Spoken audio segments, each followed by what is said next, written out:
Hi, my name is Isolde, and this is the moment I realized I never truly belonged.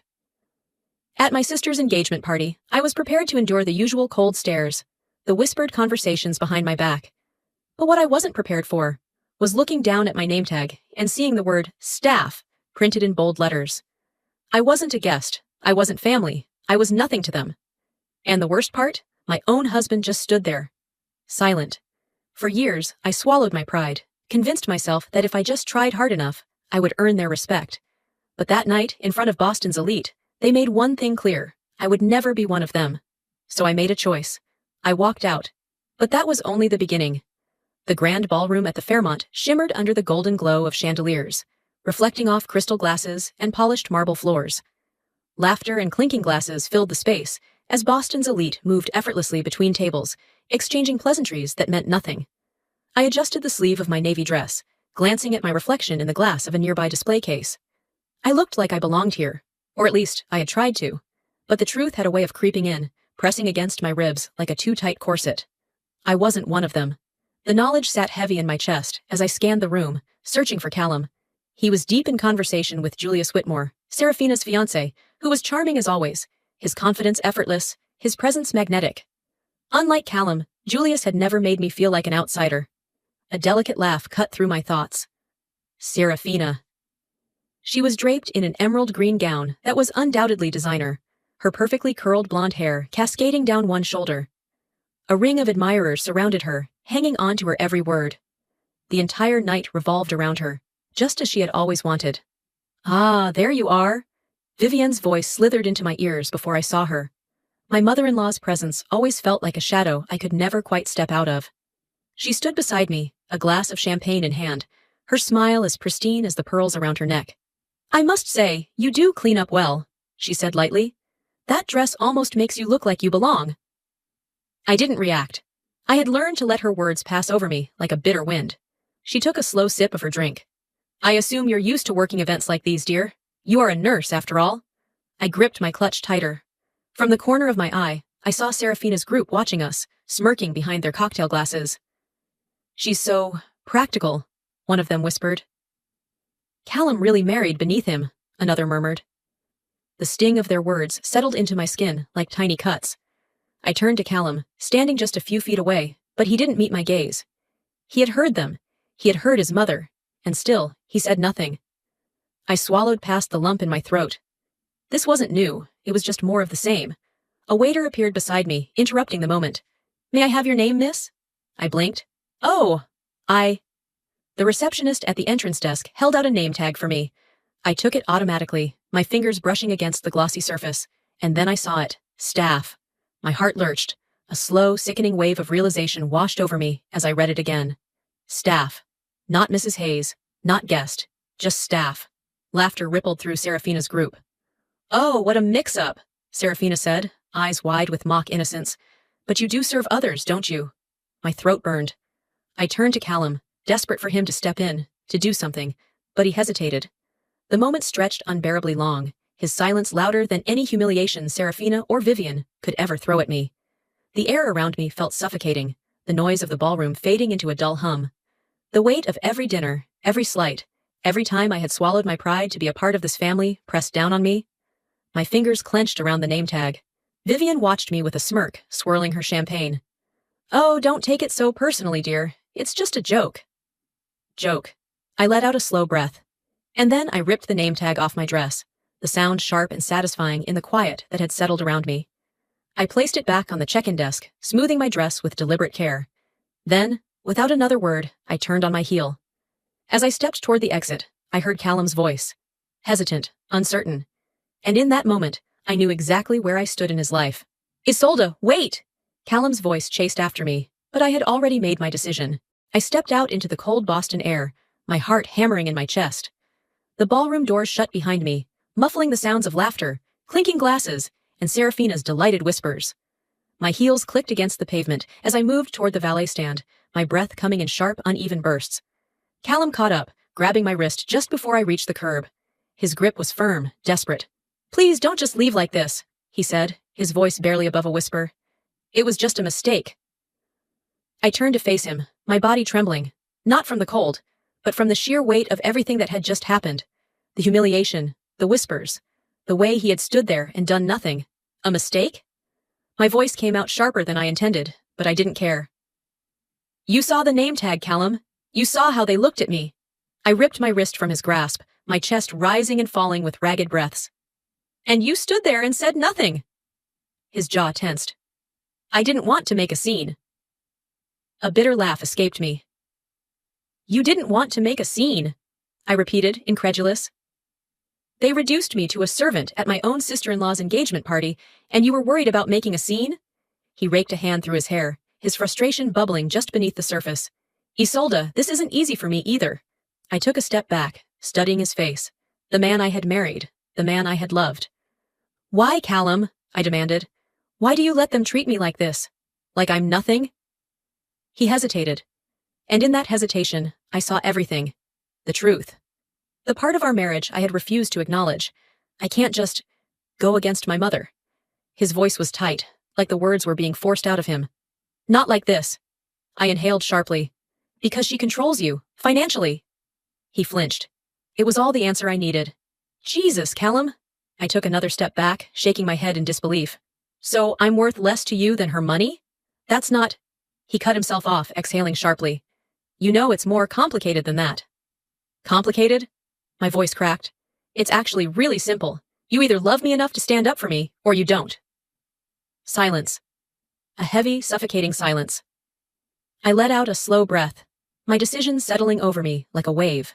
You don't have to choose, Callum, I said, my voice quieter now, because I'm making the choice for you. I reached for my left hand and slowly slid my wedding ring off my finger. Callum's eyes widened. Isolde. I placed it in his palm, curling his fingers over it. Goodbye, Callum. Then I turned and walked away. Behind me, I heard his sharp intake of breath, but he didn't stop me.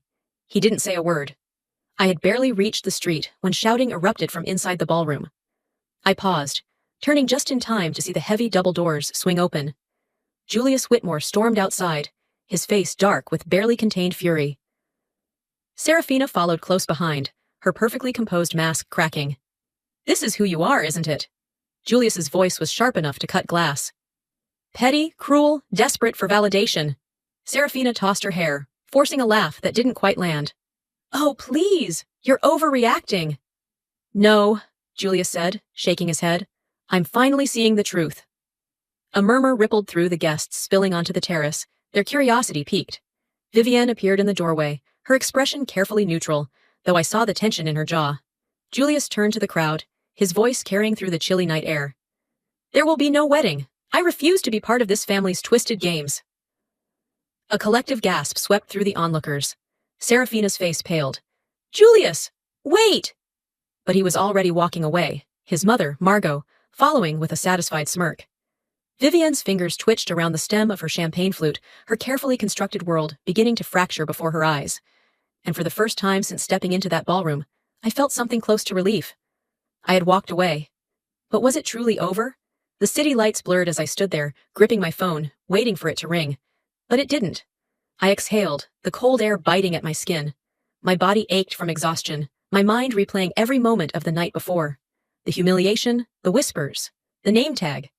The way Callum had hesitated when I needed him the most. I wasn't sure why I was expecting him to call. Maybe out of habit. Maybe out of hope. Hope that he'd finally choose me, that he'd fight for me the way I had spent years fighting to be part of his world. I swallowed hard and slipped my phone back into my coat pocket. Enough. By the time I reached my hotel room, the weight of the evening settled into my bones. I hadn't planned to stay here, but the thought of returning to the house I shared with Callum felt unbearable. That house wasn't a home anymore. Maybe it never had been. I peeled off my dress and let it pool at my feet, stepping into the hotel robe as I sat at the edge of the bed. My bare ring finger caught my eye. I turned my hand over, tracing the faint indentation where my wedding band used to be. It felt foreign, like I had shed a piece of myself along with it. A lump formed in my throat, but I forced it down. No more tears. The silence of the room was suffocating. No messages, no missed calls. I was done waiting. Callum stood in the grand foyer of the Hayes estate, his hands shoved deep into his pockets. The weight of the night had left him drained, his mind still spinning with the image of Isolde walking away. He hadn't followed her. He should have. Now he was here, standing before his mother, who sat poised in the high-backed chair by the fireplace, sipping tea as if nothing had happened. "I assume you've had time to think, darling," Vivian said without looking up. Callum clenched his jaw. "Why did you do it?" His voice was raw. "Why humiliate her like that?" Vivian exhaled softly, finally meeting his gaze. "Because she doesn't belong, Callum. She never has." His stomach twisted. "That wasn't your decision to make." "Oh, but it was," she said, placing her teacup down with a delicate clink. "You've spent years living in two worlds, trying to appease both. That ends now." Callum stiffened. Vivian studied him for a long moment, before leaning back in her chair. "I need to know where your loyalty lies. You have a choice to make." Callum's pulse pounded in his ears. "Stay with her, and you lose everything," she continued. "Choose your family, and I'll ensure your future is secure." A slow, suffocating silence filled the room. Vivian lifted her teacup again, her gaze sharp over the rim. "So, what will it be?" Callum swallowed, his throat dry. For the first time in his life, he wasn't sure he had an answer. I sat by the hotel window, watching the city buzz below. Boston had never felt more foreign to me. I had spent years trying to carve out a space for myself in Callum's world, trying to prove that I belonged. But the truth was glaring now. I never had. I never would. I exhaled, resting my forehead against the cool glass. I had been waiting for Callum to fight for me, waiting for him to choose me. But why should I keep waiting? I had spent so much of my life making myself smaller for others, dimming my light so I wouldn't outshine the people who wanted me to stay in their shadow. No more. I turned away from the window, reaching for my phone. I wasn't waiting for Callum anymore. The choice had already been made. The moment I stepped onto the plane, I felt something I hadn't in years. Freedom. As the engines roared to life, and the city lights of Boston blurred beneath me, a strange sense of peace settled in my chest. For the first time in years, I was untethered. No expectations, no obligations, no more shrinking myself to fit into a world that had never wanted me. I closed my eyes and let my head rest against the seat. I didn't have a plan, not really. I had booked a one-way ticket to New York City without a second thought. I just needed to be somewhere that wasn't there, somewhere I could breathe. Boston had been suffocating. Callum had been suffocating. I exhaled, long and slow. By the time the plane touched down at JFK, the weight on my chest had lightened, just a little. A week passed in a blur of movement, long walks through unfamiliar streets, coffee in small corner cafes, the hum of the city filling the silence that had once been Callum's voice in my ear. New York felt like a fresh start. No one here knew me as Callum Hayes' wife, or Vivian Hayes' disappointment of a daughter-in-law. I was just another woman trying to figure out what came next. I sat by the window of a quiet cafe in Greenwich Village, watching the rain drizzle against the glass, the warmth of my coffee cup seeping into my hands. My mind should have been racing with all the things I needed to do. Find a new job, a place to live, build a life outside of the ruins I had left behind. Instead, I just sat there, existing, and it was enough. My phone vibrated on the table, breaking the moment. A number I didn't recognize. For a split second, my heart leapt to the possibility that it was Callum, that he had finally woken up, realized what he had lost, that he... I clenched my jaw. Then, without hesitation, I hit decline. No more waiting. In Boston, Callum stood in the grand library of the Hayes estate, his mother seated elegantly across from him. The tension in the air was suffocating. Vivian sipped her tea, her posture unshaken. "You've had time to think," she said, not a question, but a statement. "I trust you've made the right decision." Callum's hands curled into fists at his sides. For years he had played this game, walked the careful line between duty and desire. He had bent to his mother's will, convinced himself that it was just easier to go along with things rather than fight against them. But he had lost Isolde, and for the first time, he wasn't sure if he could live with that. "I'm done, Mother." His voice was steady, unshaken. Vivian's expression didn't falter, but something in her grip on the teacup did. "Darling," she said smoothly, "let's not be dramatic." Callum exhaled sharply, shaking his head. "I don't want your money. I don't want your games. And I sure as hell don't want to be controlled anymore." Vivian's lips pressed into a thin line. "You need me," she said simply. Callum's jaw tightened. "No," he said. "I really don't." And just like that, he turned and walked away. Vivian didn't call after him, but as he reached the door, he heard the sharp clink of porcelain hitting the saucer a little too hard. Boston's high society was an unforgiving place. By the end of the week, whispers had begun to spread. Margot Whitmore made sure of it. With Julius's dramatic exit at the engagement party, the carefully constructed image of the flawless Hayes family had begun to splinter. Vivian's invitations to events dried up. Calls from friends went unanswered. Suddenly, the women who had once clung to her every word were too busy to meet for lunch, too occupied to return messages. Money had never been Vivian's only weapon. Her power had always been in her influence. And now, it was slipping through her fingers. She had underestimated the fallout of humiliating the wrong people. She had underestimated me. I sat on the rooftop of my tiny rental apartment, the city stretching out before me in endless waves of light. The phone buzzed beside me. This time, I checked the screen. Callum. My chest tightened. For a long moment, I just stared at the name, my thumb hovering over the screen. Then I exhaled, turned the phone face down, and let the night swallow the silence between us. But just because I had moved on didn't mean the past was done with me. New York had become a refuge, a place where I was rebuilding myself piece by piece. I had found a small apartment, nothing extravagant, but it was mine. I had started looking for work again, sending out applications to hospitals and clinics. For the first time in years, I felt like I was the one in control of my life. I sat in a waiting room, my resume clutched in my hands, preparing for an interview at a well-respected hospital in the city. A fresh start. No one here cared about the Hayes name, about where I came from, or about what I had left behind. The moment my phone buzzed, my stomach twisted instinctively. I glanced at the screen. Unknown number. I hesitated for only a second before swiping to answer. I was wondering when you'd finally pick up. A familiar voice sneered through the line. Serafina. My grip on the phone tightened. You think you can just walk away? She hissed, venom dripping from every syllable.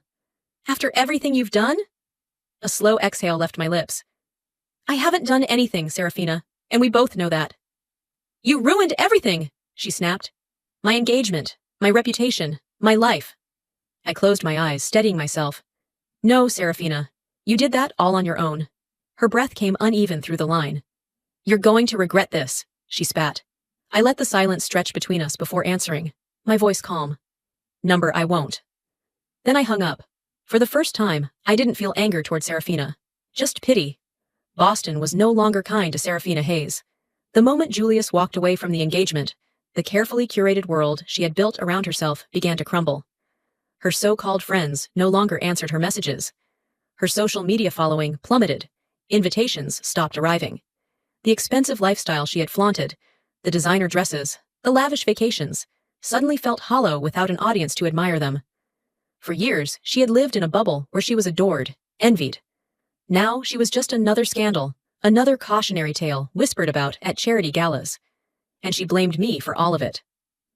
The glass in her hand shook as she took another sip of champagne, curled up in the dimly lit lounge of her mother's estate. They should be humiliating her, she muttered under her breath. Not me. Vivian, standing at the window, barely glanced at her. Composure, Serafina, she said coolly. Whining won't fix anything. Serafina scoffed. And what's your plan, mother? Sit there and pretend this isn't happening? That Julius's family isn't dragging our name through the mud? Vivian's fingers twitched around her glass, but her voice remained controlled. Julius and Margot can make as much noise as they like. It doesn't matter. Serafina let out a bitter laugh. You really think that? She reached for her phone, swiping through article after article, all plastered with headlines about the Hayes downfall. Vivian's gaze flickered, and for the first time in years, Serafina saw something in her mother's eyes that she never had before. Doubt. The headlines broke the next morning. Boston socialite, Vivian Hayes, under investigation for financial misconduct. Hayes family fortune, under scrutiny, millions in question, former business partners come forward. Vivian Hayes deals exposed. The moment I saw the news notification pop up on my phone, I knew. Margot. She had followed through with what she had promised. For years, Vivian had operated in the shadows, keeping her financial dealings under tight control, ensuring that nothing could ever be traced back to her. But Margot Whitmore had money, power, and, most importantly, connections. And when someone like Margot decided to take you down, there was nowhere to hide. Vivian's bank accounts were frozen. Her closest allies in Boston's social scene distanced themselves overnight. She had spent decades building an empire, and in a matter of hours, it had collapsed. Callum sat at a cafe in the Back Bay district, staring blankly at the newspaper in front of him. He had known his mother played dirty, but even he hadn't been prepared for this. The phone in his hand felt heavier than it should. He knew he should call her, demand to know the truth. But deep down, he already knew. Vivian had spent years warning him about people like Isolde. telling him that she was nothing more than a gold digger. And yet, the real con artist had been under his roof all along. He closed his eyes, exhaling through his nose. How had he been so blind? Vivian sat alone in her estate, a half-empty glass of wine in hand, watching her empire crumble. The world outside was turning against her. The walls were closing in. But she wasn't finished just yet. She picked up her phone, dialing one last number. The smear campaign against me started the very next morning. I woke up to my phone vibrating relentlessly against the nightstand. A flood of missed calls, unread texts, and email notifications cluttered my screen. Something was wrong, very wrong. My stomach twisted as I opened the first message. Isolde, have you seen the news? You need to. My breath caught. Tapping on the link, a headline in bold letters nearly made me drop my phone. Gold-digging nurse destroyed one of Boston's most powerful families? My pulse pounded as I skimmed through the article. It was vile, full of anonymous sources and twisted half-truths.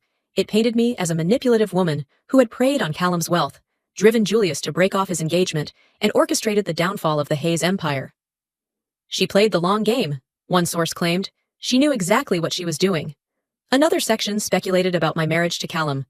Sources close to the family say Isolde never truly loved Callum Hayes. She was always after the status.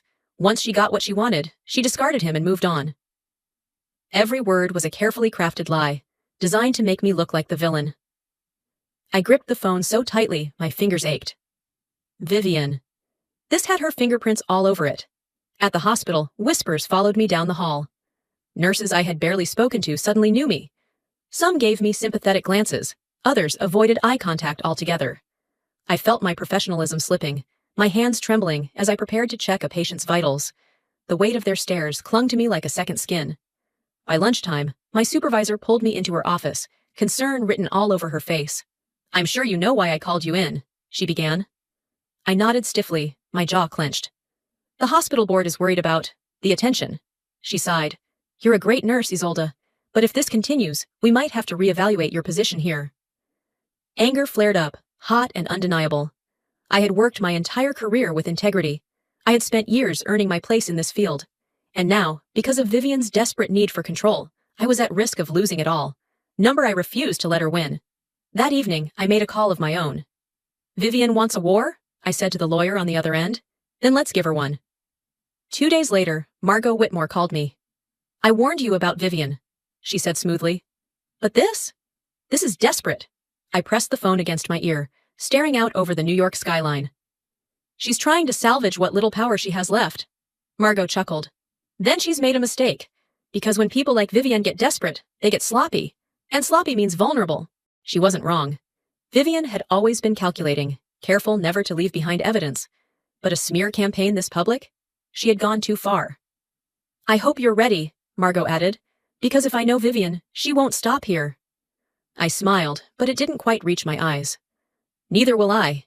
Callum stood at the entrance of the Hayes estate, his fists clenched. He had spent years defending his mother, making excuses, justifying her cruelty because that was easier than admitting the truth. But this was unforgivable. His own mother had destroyed the woman he loved. And for what? To protect a reputation that was already in ruins? The moment he stepped inside, he found her in the grand sitting room, sipping her usual evening tea, as if she hadn't just tried to ruin someone's life. She glanced up at him, unbothered. "Callum, how nice of you to visit." His anger boiled over. "What the hell did you do?" Vivian sighed, setting her teacup down. "Is that really how you greet your mother?" Callum didn't take the bait. "That article, the lies about Isolde, you're behind it." She didn't deny it. Instead, she tilted her head slightly, regarding him like a misbehaving child. "You're upset. I understand. But Callum, this is how the world works. She embarrassed our family. There are consequences." Callum let out a harsh laugh, shaking his head. "You don't get it, do you?" Vivian raised a brow. "Get what?" His voice dropped, filled with something lethal. "You don't have a family anymore." For the first time, Vivian's expression faltered. Callum turned, his steps heavy as he walked toward the door. But just before he stepped out, she spoke again. Her voice calm, unshaken. "I did what I had to do." Callum didn't look back. "And now? You can live with it." Then he was gone. Vivian sat motionless, the crackling fireplace the only sound in the vast emptiness of the estate. Her hands trembled slightly as she reached for her wineglass. She had lost everything, but she wasn't finished just yet. A slow smirk curved her lips as she picked up her phone and made one last call. Margot's warning came the next morning. Isolde, she's planning something worse. I gripped the phone tighter, my knuckles turning white. I was standing in my tiny kitchen, the aroma of freshly brewed coffee lingering in the air, but suddenly I had lost my appetite. Define worse, I said, my voice low. Margot sighed on the other end. She's going after your career. The smear campaign was just the beginning. She's contacted your hospital's board, claiming you've engaged in medical malpractice. She wants to make sure you never work again. A sharp pang shot through my chest. I had expected Vivian to retaliate, but this was a new level of cruelty. Destroying my reputation in high society was one thing, but trying to take away the one thing I had left? My job? My livelihood? My voice was calmer than I felt. Do you have proof? Not yet. But I know Vivian. She's probably feeding them just enough fabricated evidence to make them question you. My stomach churned. The hospital board had already been wary of the media storm surrounding me. If Vivian gave them even the slightest excuse, they wouldn't hesitate to cut me loose. I exhaled, trying to steady myself. Then I'll fight. Margot's voice softened. Be careful, Isolde. She's desperate, and desperate people are dangerous. I hung up, my mind already racing. By the time I arrived at the hospital, a strange energy hummed in the air. Some of my colleagues glanced at me with uncertainty. Others avoided eye contact entirely. It was happening. I barely had time to drop my bag before my supervisor called me into her office. The moment I stepped inside, I knew. Dr. Hughes, the hospital administrator, sat across from me, his expression unreadable. Have a seat, Isolde. I did. He folded his hands together on the desk. You're aware of the situation surrounding your name in the press? I nodded, forcing myself to remain composed. Dr. Hughes sighed. We've received an anonymous report accusing you of improper patient care, fabricating records, and violating hospital protocols. The words felt like a slap. That's a lie, I said immediately. Be that as it may, the board has to investigate. His gaze flickered to the file in front of him. These claims are serious. We need to determine if there's any validity to them before making any decisions regarding your employment. My pulse pounded. This was exactly what Vivian wanted. To make me look guilty, to bury me under so much scrutiny that even innocence wouldn't save me. I looked toward the other person in the room, Dr. Patel, a colleague I had worked with for years. She had always been fair. She had always trusted me. Now she hesitated. It was subtle, a brief flicker in her expression, before she nodded and said, I've never witnessed any misconduct from Isolde. The hesitation gutted me, because it meant that someone, even someone who had always believed in me, had doubted. Vivian had done that. I swallowed past the tightness in my throat and sat straighter. I want to see the allegations, every word of them. Dr. Hughes nodded. You'll be provided access during the review process. I exhaled slowly. Then I'll wait. But in my mind, I was already planning my next move. Back in Boston, Callum stared at the headlines with a growing sense of fury. Hospital under pressure to fire disgraced nurse Isolde Hayes, the woman who took down Boston's elite. He shoved the newspaper aside, disgust curling in his stomach. This wasn't just about his mother anymore. She was actively destroying Isolde's life, and he wasn't going to stand for it. Within an hour, he was standing at the gates of the Hayes estate. He stormed into the house, past the butler who stammered out a greeting, and found his mother in the sunroom, sipping her usual afternoon tea. Vivian barely glanced at him. Darling, must you always barge in like some common brute?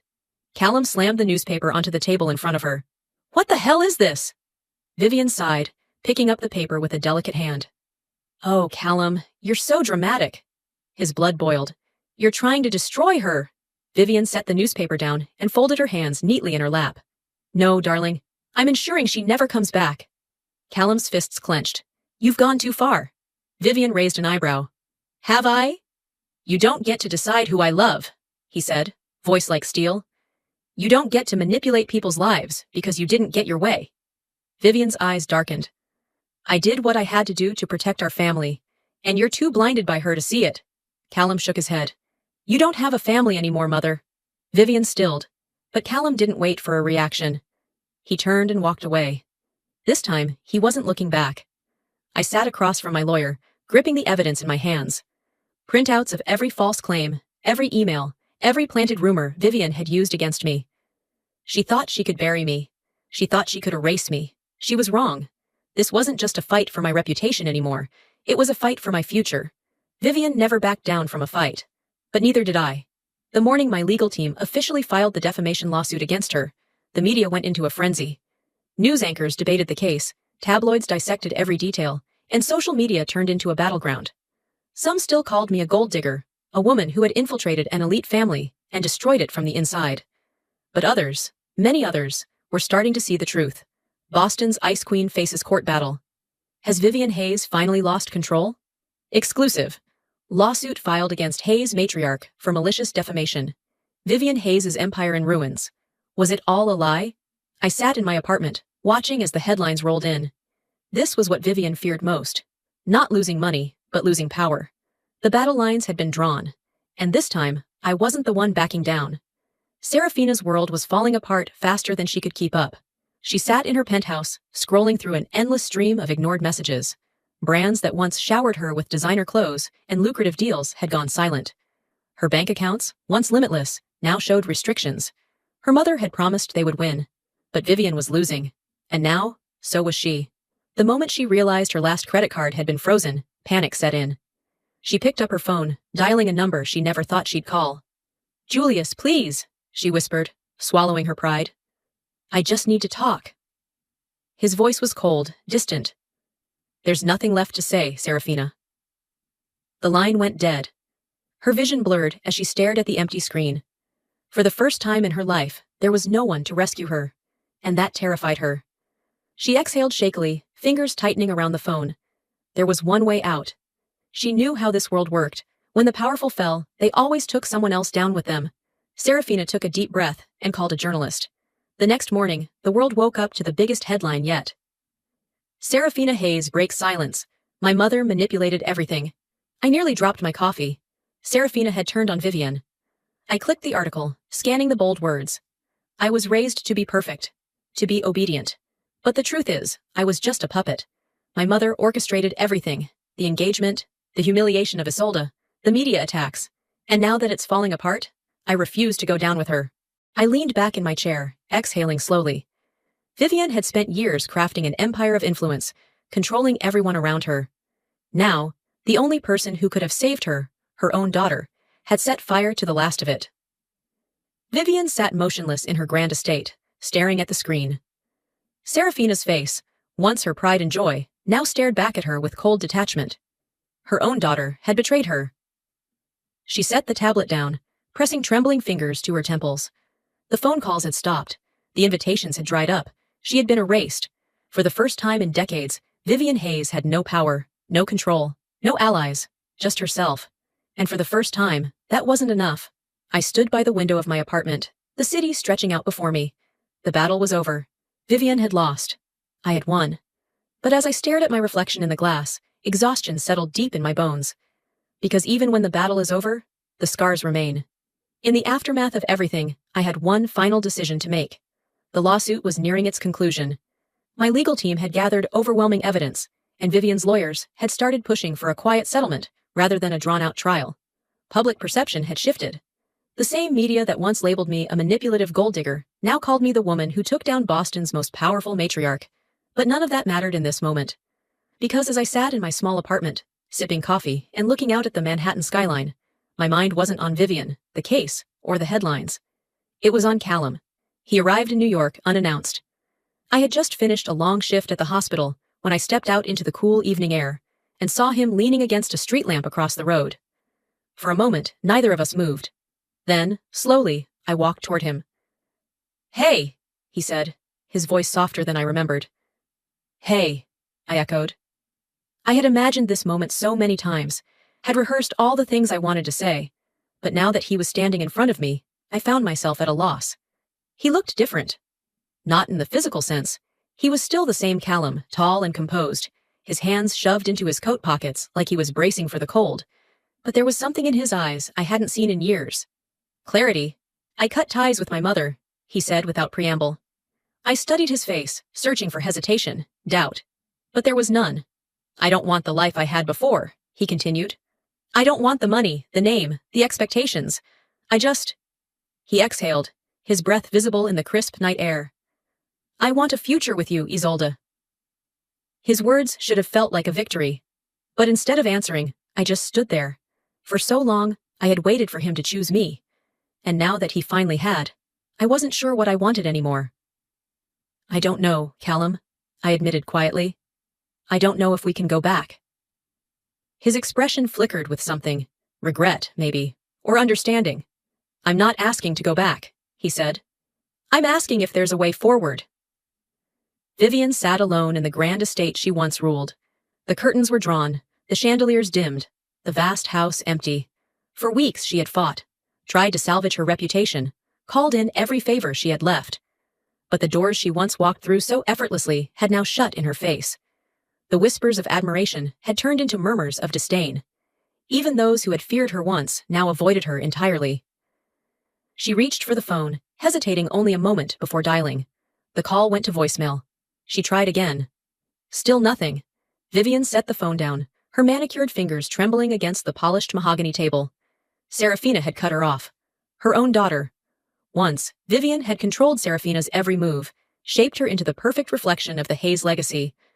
But now, Serafina was no longer taking orders.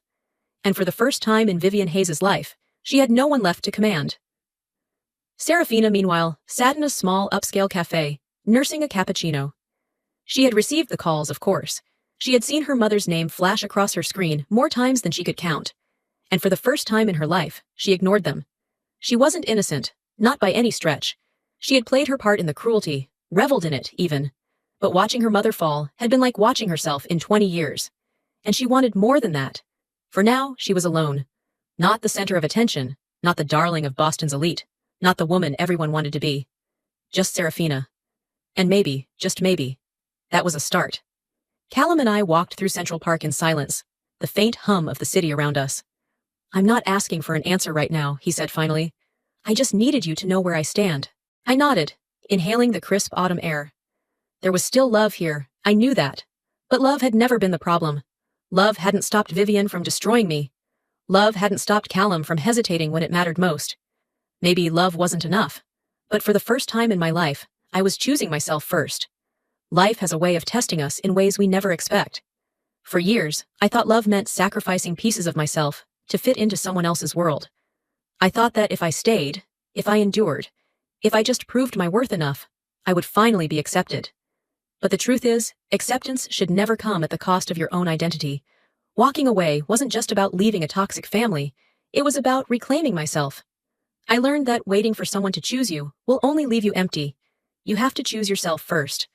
I learned that standing up for your truth may cost you everything, but losing yourself is an even higher price to pay.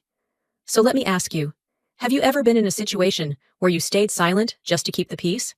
Have you ever sacrificed your happiness to fit into someone else's expectations? At what point do we finally say, enough? I want you to take this story as more than just entertainment. Take it as a reminder that you are worth more than the spaces that try to diminish you. Your voice matters, your boundaries matter, and no one, no family member, no partner, no job, has the right to take that away from you. If this story resonated with you, let me know in the comments. Drop a 1 if you've ever had to fight for yourself, or tell me where you're watching from. And if you didn't connect with it, that's okay too. Let me know what didn't work for you. Most importantly, don't forget to hit that subscribe button so you don't miss more stories like this. Because at the end of the day, we all have a story to tell, and I can't wait to share more with you.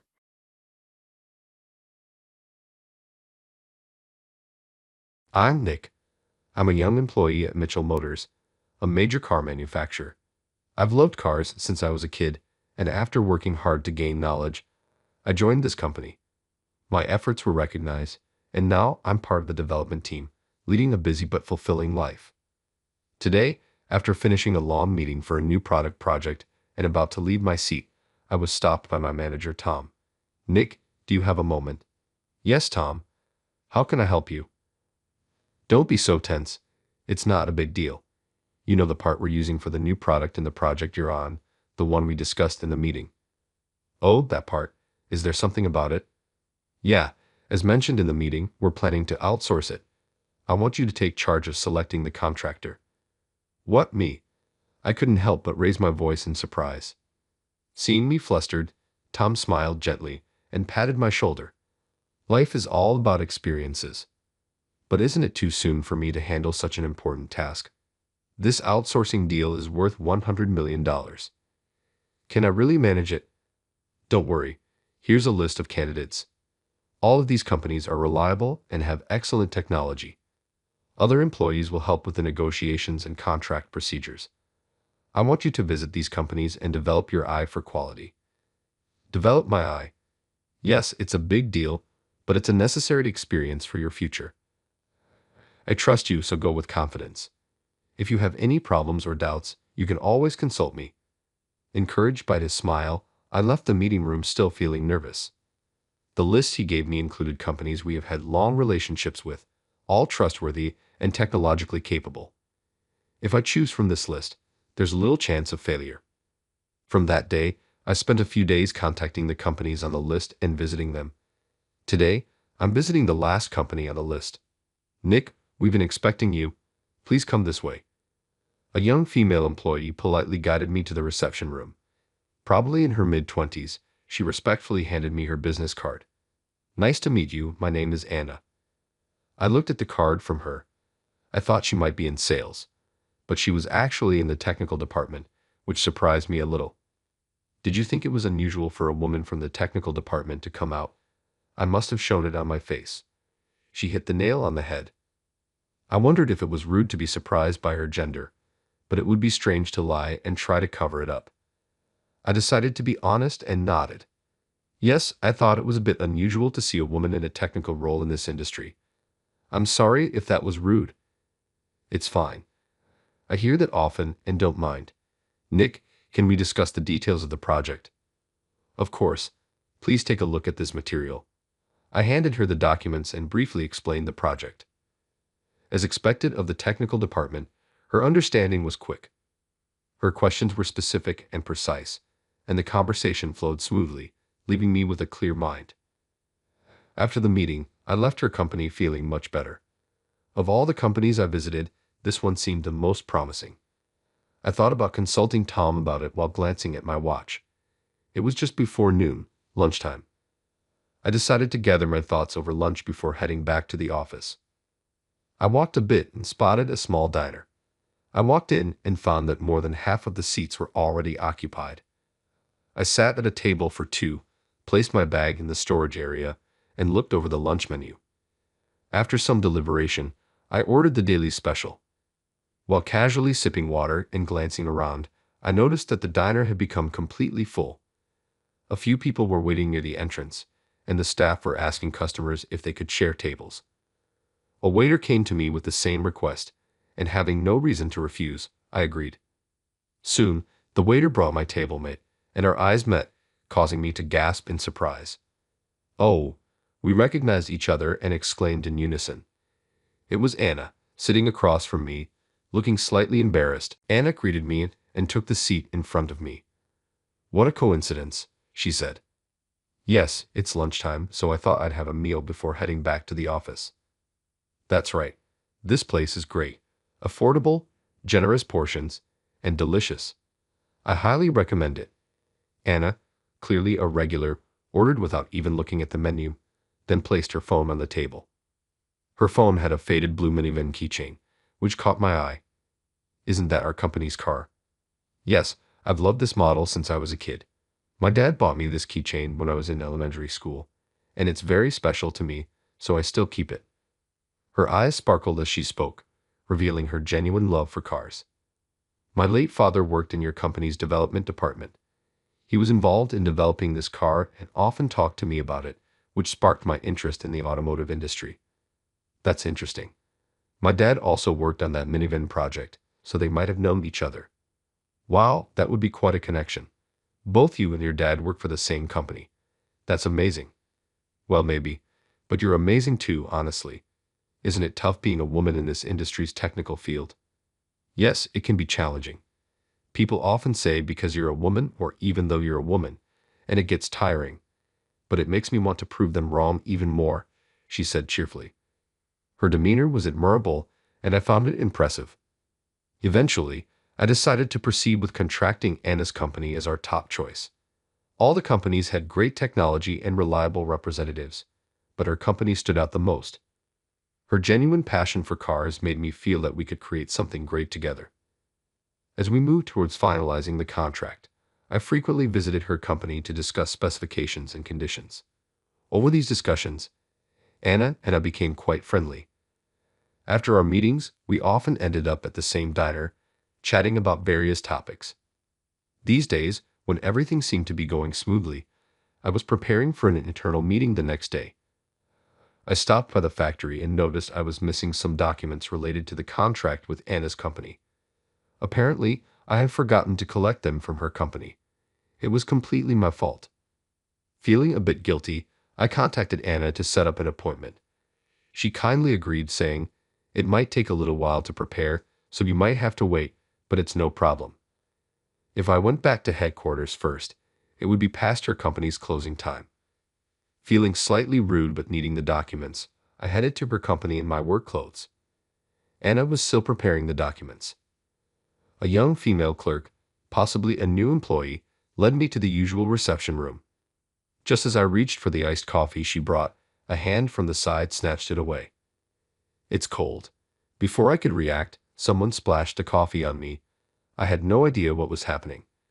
Confused, I looked up to see a middle-aged man with a sneer holding the empty cup. "That dirty work uniform might be a bit cleaner now. Be grateful." "What? Whether you're a subcontractor or a lowly worker, who gave you permission to enter the reception room? The representative from Mitchell Motors will be here soon, so get out. Get out now, you slow-witted loser." The middle-aged man twisted his face into a crooked smile, grabbed my arm, and forcibly yanked me to my feet, causing me to wince in pain. Just then, the reception room door burst open. "Brandon, what are you doing?" "Huh. I'm teaching this lowly worker a lesson." "Get lost, you useless woman." "Brandon, what are you saying?" "This person is the representative from Mitchell Motors. Let go of him immediately." "There's no way. A guy in a dirty work uniform with a face like a lowly worker can't possibly be an employee of a prestigious company." "Anna, have you lost your mind?" The manager, Brandon, roughly let go of my arm. Then he mockingly tapped his temple with his index finger, as if to imply she was crazy. I was stunned, but seeing him ridicule Anna made me furious. "The one who's crazy is you. Can't you read the company name on this uniform?" I pointed to the chest area of my work uniform, stained with coffee. There, of course, was the name Mitchell Motors.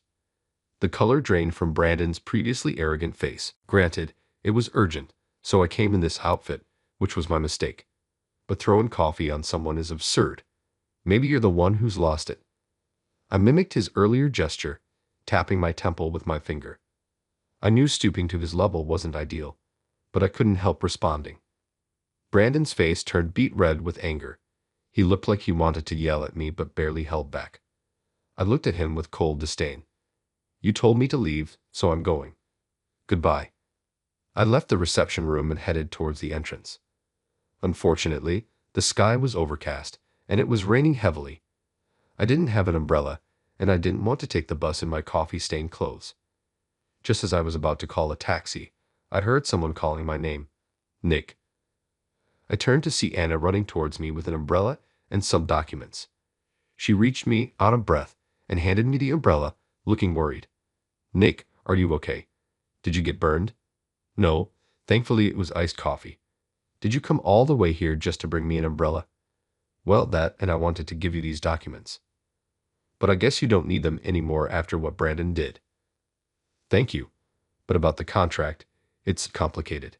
It's a big deal between companies, and I can't make a decision here and now."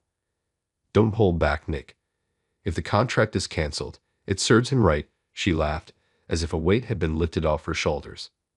I was surprised by this unexpected reaction from Anna, whom I always thought of as serious. "The rain is heavy, and you're soaked. If you don't mind, I can give you a ride." "No, that's too much, and you're still on the clock, right?" "Don't worry about it. I plan to submit my resignation tomorrow." "What? Resignation? You're quitting?" I had enough of Brandon. Today was the final straw. "If you don't mind, can I vent to you on the way?" Sure." Feeling somewhat overwhelmed by her determination, I nodded. We walked to the parking lot, and she unlocked a white car. "Please get in." "Thank you." I hesitantly got into her car. Anna, sitting in the driver's seat, asked, Is it okay if I take you to your company, Nick? I nodded in response. She started the engine, set the destination on the GPS, and began driving. The guy who threw the coffee, Brandon, is a power-harassing, incompetent nepotism hire. Nepotism. Yeah, he's the nephew of our company's president, Mr. Thompson.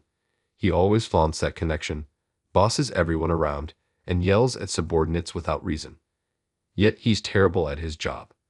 Wow, I can't believe there's still someone like that.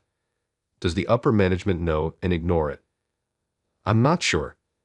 Our company is pretty old-fashioned and doesn't take compliance seriously. There's no internal reporting system for employees to directly talk to upper management without going through their bosses. Most managers just try to stay on Brandon's good side, so nothing gets reported. He's basically unchecked. She let out a heavy sigh. There was a veteran employee who fought to report his misdeeds to upper management, but Brandon crushed him by deliberately causing a loss and blaming it on the veteran, forcing him to resign. What? He caused a loss just to get rid of an employee he didn't like. Yes, it's unbelievable, but he doesn't care about the company as long as he can harass those he dislikes. It's truly unbelievable that the company lets this go on. It really is. Today, he barged in trying to steal the credit for the contract with your company without knowing anything about the project. Despite the fact that the whole company has been talking about this contract, he didn't know about it until today. I've been submitting reports and discussing it in meetings, but he must have ignored the reports and zoned out during the meetings. He has no interest in the job, and then he throws coffee on you. That's quite something. The power of assumptions, right? He probably thought the representative of a big company like yours must be an elite in a sharp suit, so he couldn't believe that someone in work clothes could be the representative, even though the company's name was on the uniform. That's Brandon for you. Many employees have left because of him, whether they were forced out like the veteran or left because they couldn't stand him anymore. Those who stayed are either trying to curry favor with him or just avoiding trouble. I love this industry, so I endured his tyranny, but I've reached my limit. I see. I didn't realize there was such a problematic person in your company. I was tasked with assessing people and companies, but I still have a lot to learn. Don't be too hard on yourself. It's impossible to know the internal dynamics from an outsider's perspective. Only a detective or an officer might be able to figure that out. She sighed deeply, probably one of many sighs she's let out. She's likely been struggling with this for a long time. I wondered if there was something I could do for her. There is one thing, though. It might bring me down to Brandon's level, which I wanted to avoid if possible. But desperate times call for desperate measures. After a moment of thought, I decided to speak up. If you had a way to get back at Brandon, would you take it? Anna looked at me with a blank expression. She might have wondered why I suddenly brought this up. After a brief pause, she nodded. If there's a way, I'd like to see him face consequences. Someone like him ruins the environment for making good products. I don't want to waste the efforts of my colleagues and predecessors who fought against him. But Nick, what's your plan? It's simple. We'll fight fire with fire. It's a bit childish, but since he started it, I think it's justified. She looked puzzled, but I smiled reassuringly. After she dropped me off at my company, I headed straight to a certain room. As I walked, the employees I passed seemed surprised by my appearance and the odd air about me. I knocked on the door of a specific room without paying any attention to their reactions. A few days later, under the pretext of a business meeting, I called Anna to our company's conference room. As I led the way and knocked on the conference room door, I could sense Anna gasp behind me. Mr. Mitchell. Inside the meeting room was Mr. Mitchell, our company president. Anna, being a car enthusiast, must have recognized him. She stood there, stunned. You're Anna, right? My son has told me a lot about you. Your son? She seemed confused, trying to remember if she knew anyone with the last name Mitchell. Mr. Mitchell looked at me and smiled. The man standing next to you. Wait, really? She looked at me, and I nodded. Really, yes, really. I heard your father worked at the same company, but I had no idea you were his son. But your last name is different. She looked puzzled, glancing between Mr. Mitchell and me. I used my mother's maiden name, Anderson, at work to keep my position as the president's son under wraps. My real name is Nick Mitchell. Only a few executives and some employees know about it. I was born into a privileged family with parents who, despite their busy schedules, showered me with love. I love cars and have always admired my father, who works hard for the company. I worked hard to follow in his footsteps. However, being in a perfect environment often led to unwarranted jealousy and envy. When I did well on exams or entrance tests, people would accuse me of using my parents' influence. The same went for sports and the arts. Even compliments like "your parents are so accomplished, so of course you turn out great too," didn't bring me any joy. Friends would jokingly call me rich boy, but it stung. In high school, my first girlfriend used me to brag, saying, "My boyfriend is the president's son." Being the president's only son was a huge burden for me, and that's why I wanted to hide my identity and prove myself on my own while I was young. This guy here is stubborn. He insisted on not using any connections, took our company's entrance exam on his own, and joined the development team by his merit. Though I did ask Tom from the development department to give him tasks outside his main duties to broaden his experience. Sending him to handle the contract with your company was part of that. I told him to develop his ability to evaluate other companies and people. I never expected him to come back with coffee spilled on him. That was truly unacceptable behavior from our employee. I deeply apologize. It's not you who needs to apologize. It needs to come from Brandon himself. Yes, you're right. Anna nodded with a conflicted expression, likely thinking that Brandon would never apologize. We're thinking of giving him a bit of a scare. A scare, yes. If he shows remorse and apologizes, that would be ideal. But from what I've heard, he doesn't seem the type.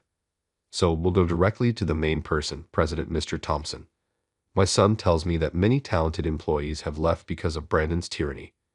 Your company is reputable and skilled, and we'd hate to lose that. To help your company improve, we'll use the contract as leverage and tell them we can't trust a company that ignores compliance issues. He paused and smiled kindly, a look I recognized from home, not from his role as the president. Also, Hannah, your father was a valued employee of mine. He often talked about you. I can't stand by while his precious daughter is treated this way. Let me help. Thank you, Mr. Mitchell. I appreciate your support.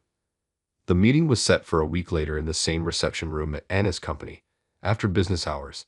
Seeing Brandon's dismayed face upon seeing me and the confused look on Mr. Thompson's face was somewhat amusing. Anna, attending under the pretense of being the contract manager, looked tense. Hello, Brandon. Good to see you again so soon. Hello, Brandon, Mr. Thompson added. My son mentioned you took care of him recently. We both turned to Brandon and greeted him with cheerful smiles. He looked slightly puzzled to be greeted by both of us. My son, you say? I don't quite follow. Yes, it's only been a few days. My son, who rudely showed up in your reception room in his work clothes, received your attention. You even went out of your way to pour coffee on him to clean up his dirty uniform. At his words, Brandon finally realized who I was. His confused face turned bright red, and he glared at me with a hostile expression. His son? You? What's with that attitude towards the president and his son? What did you do to him the other day? I have no idea. I was there, Anna interjected firmly. She, who had been silent until then, spoke up in a firm voice. Brandon glared at her as if to say, "Don't say anything unnecessary," but Anna, resolute in her decision to resign if necessary, didn't care. Nick was waiting in the reception room while I prepared documents. Brandon barged in, yelling, "Your dirty work uniform looks a bit cleaner now, be grateful." When I arrived, Nick was drenched in coffee, and Brandon was shouting at him. Is this true? It's a misunderstanding. No, she's right. He grabbed my arm and tried to throw me out, saying this wasn't a place for a subcontractor or lowly worker like me. Your company certainly has impressive employee training, I said, cutting off Brandon's attempt at making an excuse and forcing him into silence. Mr. Thompson turned pale. What have you done? Apologize now. I didn't realize he was a client. That's no excuse. Mr. Thompson forced him to apologize. It seemed Mr. Thompson had some sense of propriety. I'd admired Brandon's audacity to still try to defy me in this situation. Seeing this as my cue, I spoke up. In regards to the coffee incident, an apology would suffice. The stain was cleaned, and it's not a reason to terminate the contract. However, Brandon, you mentioned you didn't realize I was a client, right? So what that implies, it would be acceptable to treat your own company's employees or subcontractors that way. Mr. Thompson, haven't you noticed an increase in resignations from Brandon's department lately? Given his behavior, it's easy to imagine what goes on under his leadership. Personally, I wouldn't want to work under someone like that. We've only heard brief accounts, so we're not making any assumptions. But I believe a good company is built by good employees. An employee who mistreats others is a cancer. In today's world, you never know where information might leak from. If it does, it could cause significant damage to the company. We've had a long relationship with your company and don't want to lose that. I strongly recommend conducting an internal investigation. You're right, this is very concerning. I had no idea. I will investigate internally, and if what you said is true, there will be severe consequences. What? You're going to believe an outsider over your own nephew? Listen, this isn't school. Acting like a bully at your age is disgraceful.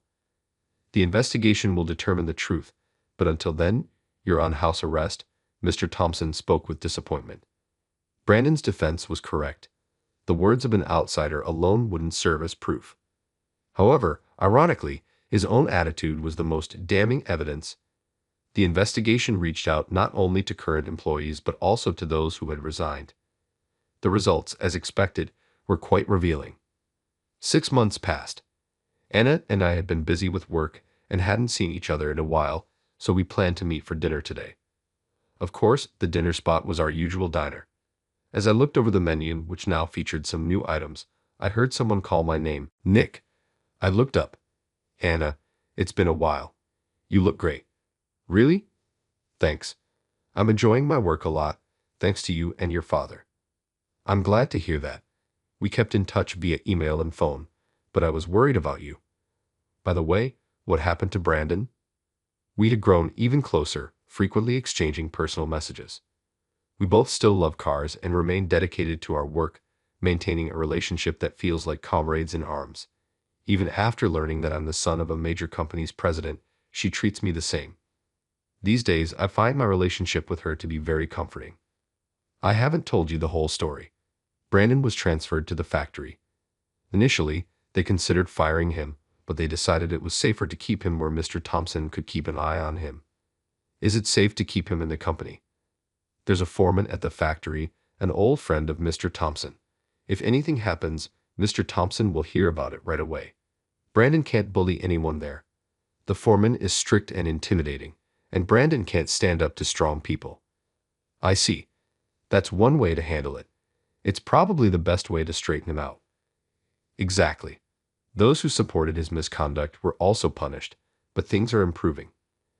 Everyone is motivated to make top-quality products again. One day, I'll make something that will impress you, so be prepared. She smiled proudly, looking radiant and beautiful. Life is unpredictable. Anna, who once considered quitting, now shines with enthusiasm, and the man who caused so much trouble faced his consequences. Life can change for better or worse, depending on our decisions and actions. It's time for me to take a leap too. With a sense of determination, I took out a pair of movie tickets from my bag.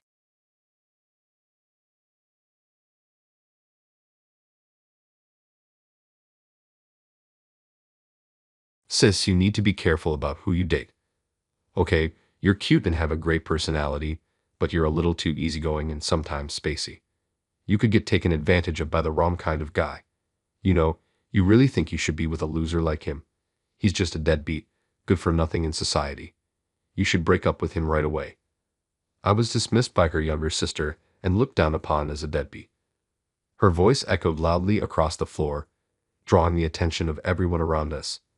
Among them was the face of the hospital director, and I nervously scratched the back of my head, realizing I was in deep trouble. That was a real low point for her younger sister. My name is David. I have a medical license, but I've been out of the country until recently, so I'm currently not employed. Right now, I'm enjoying a relaxed, carefree life. Back when I worked as a surgeon at a university hospital, I was so busy I barely had time to eat or even take a break. Now I cherish the moments when I can enjoy a warm meal or sleep through the night in my own bed. Today, I had a long-awaited date with my girlfriend, Catherine. Catherine and I went to the same college. We first met on the day of our entrance exams when our seats happened to be next to each other. Even though it was such an important day, I had forgotten my eraser and was panicking. Seeing my distress, she offered me a brand new eraser she had as a spare, saying, "We've both worked so hard to get here, right? We should help each other out at times like this. Please don't hesitate to accept." With that kind gesture, she seemed like an angel to me, and I began to fall for her. Luckily, both Catherine and I passed the exams and we reconnected at the orientation. She recognized me, and we became friends. From then on, my actions revolved around her. I always made an effort to strike up a conversation and being friends, making sure to sit close to her during lectures. I researched everything she seemed interested in so we'd have common topics to talk about, and I even studied fashion to make sure I looked my best. The only thing I couldn't change was my height. Of course, I didn't want her to lose interest, so I also worked hard academically. Thanks to my relentless studying, I was able to consistently achieve top grades in our class, and Catherine began to rely on me more and more. Then, during the summer of my sophomore year in college, on a trip night with my buddies, I managed to take her for a walk. It was a moonlit night, still a tad humid. The lodging was conveniently located just a short walk to the beach, so we headed towards the ocean on foot. The nighttime sea was in stark contrast to the bustling daytime. It was tranquil, with only the sound of the waves echoing. The modest moonlight reflected on the water, shimmering like stars. "It feels like I could watch this forever. It's so mystical and beautiful," I said. I couldn't clearly see Catherine's face in the darkness, but I could tell she was probably smiling gently, and I felt an overwhelming surge of emotions. "Catherine, I love you," I said. I had thought of many scenarios for my confession, but when the moment came, it seems only cliché words came out. When I said those words, she looked at me in surprise. Her big eyes widened even more as she slowly brought both hands to her mouth. "Wait, David, really?" "Yes, it's true. I fell for you when you lent me an eraser during exams." "Please be my girlfriend," I said, bowing my head and extending my right hand towards her. It felt like an eternity, but it was probably only a few seconds. After a brief pause, when she touched my hand, I abruptly looked up. She seemed momentarily taken aback, but soon greeted me with a smile. "If you're okay with me, I'd love to. I've always admired how dedicated you are, David, and I thought you were cool." "Really?" "Yes, really. Let's make it work," she said. With that, she bowed her head to me. In return, I also bowed, and the two of us found ourselves repeatedly bowing, which became comical, and we shared a laugh. From that day on, we've been together. Over time, because we've been together for so long, our ways of thinking have become similar, and sometimes we're jokingly referred to as an old married couple. But I always find myself falling for Catherine all over again. Even today, seeing her happily holding a cup of hot chocolate, she looks so adorable. Her burgundy knit sweater, her black flare skirt, and her houndstooth scarf all fit her as if they were custom-made. Could it be that this entire world exists just for her? Maybe Catherine truly is a goddess. "David, what have you been up to since returning to the States?" After sharing most of my recent life, Catherine, tilting her head slightly, asked me that. Her gesture was as endearing as a small animal. I wanted to shout to the world how cute she is. Suppressing such thoughts deep within my heart, I answered nonchalantly, "Well, I haven't settled down yet, so I'll be living in a hotel for a while. Can't really splurge since I have no income. After all, I'm unemployed now." "You actually call yourself unemployed?" She laughed amusingly at that. I think her smile is a national treasure. No, a world treasure. I wish I could buy it with all my wealth. "I'm not working, so no income," as I made that self-deprecating joke, she laughed. Such precious moments, I wished they could last forever. But life isn't always that kind. "Catherine." Suddenly, a voice clearly aimed at us rang out. When both of us turned towards the voice, a woman stood there with a stern expression. She came right next to the table where we were having coffee and started talking to Catherine. "Sis, what a coincidence. A date?" "Oh, Heather. Truly unexpected. Yes, we're on a date right now. This is David. David, this is my younger sister, Heather." "Your younger sister. Nice to meet you, Heather," reaching out to shake her hand. She openly looked at me with disdain and ignored my gesture. "Ha, she's ignoring me. What should I do with this outstretched hand? You need to be careful about the men you date. You are pretty and have a good personality, but you're a bit naive. It would be trouble if you were deceived by some shady guy. What? David is not like that. I overheard your conversation earlier. He's unemployed and has no income, right? He's not even handsome and is short. I don't get why you're with him. That was just a joke, you know. He's actually. Anyway, I will never accept him. I'll do everything I can to interfere. I have an appointment, so I have to go. Goodbye. Saying this, she glared at me and left the cafe. She had a takeaway coffee in hand, so she must have just stopped by for a moment. Her fast-paced walk seemed courageous. Heather can be a bit strong-willed, but she's very talented. She's younger than us, she gets good grades, and she's starting her internship at a university hospital next week. Oh, I see. Considering she's younger than us, Heather must be a medical student. You two seem close. We are. She's my adorable little sister. I'm sure the misunderstanding will be cleared up, so please get along with her. I nodded at her cheerful demeanor. It felt like I was looking at the Virgin Mary, or so I naively thought. A few days after my date with Catherine, I had a reason to visit the university hospital where Catherine works. I used to work here, and to add to that, I graduated from the affiliated college of this hospital. It feels like home to me.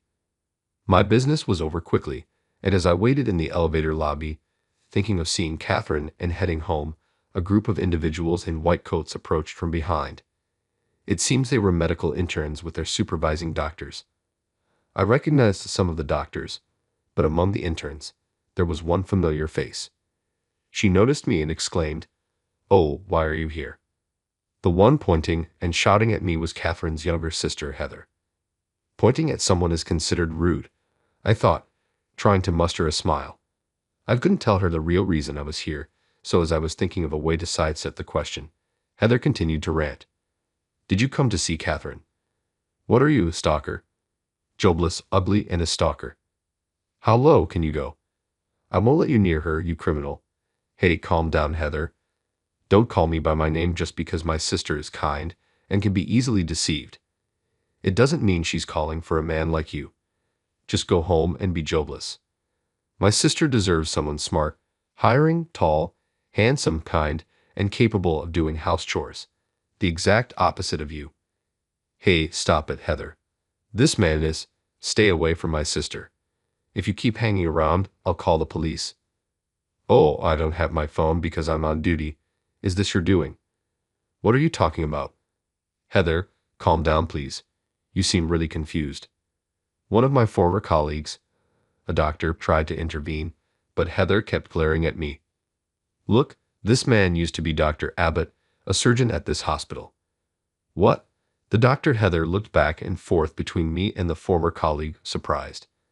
But didn't you say he was jobless and had no income? Well, I had just returned from Germany and haven't settled into a job yet, so technically, I was without an income at that time.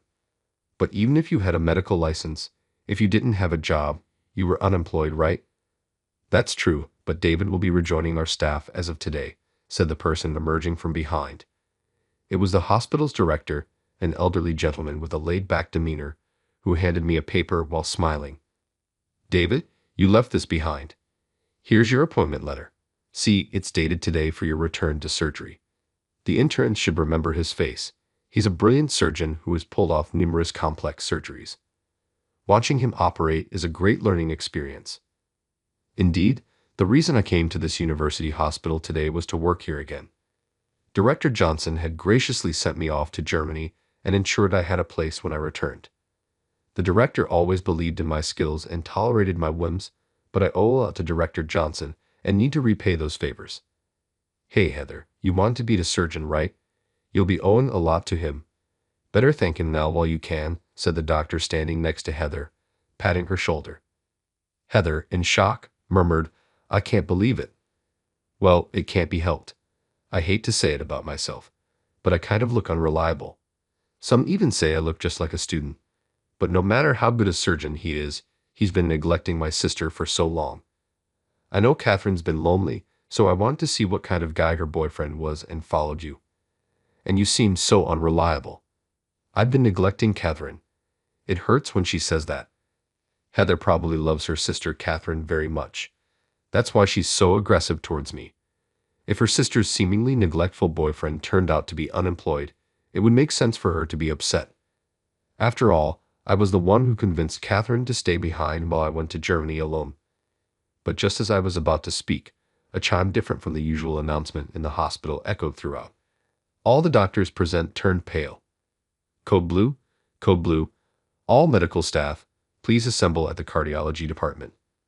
Hearing this, I immediately ran. A code blue is broadcasted when a critical emergency occurs and immediate medical attention is needed. Several other doctors and nurses also rushed towards the location. Of course, I wanted to save a life, but I was also filled with a bad premonition. Catherine was visiting the hospital today for a regular checkup because of her heart condition.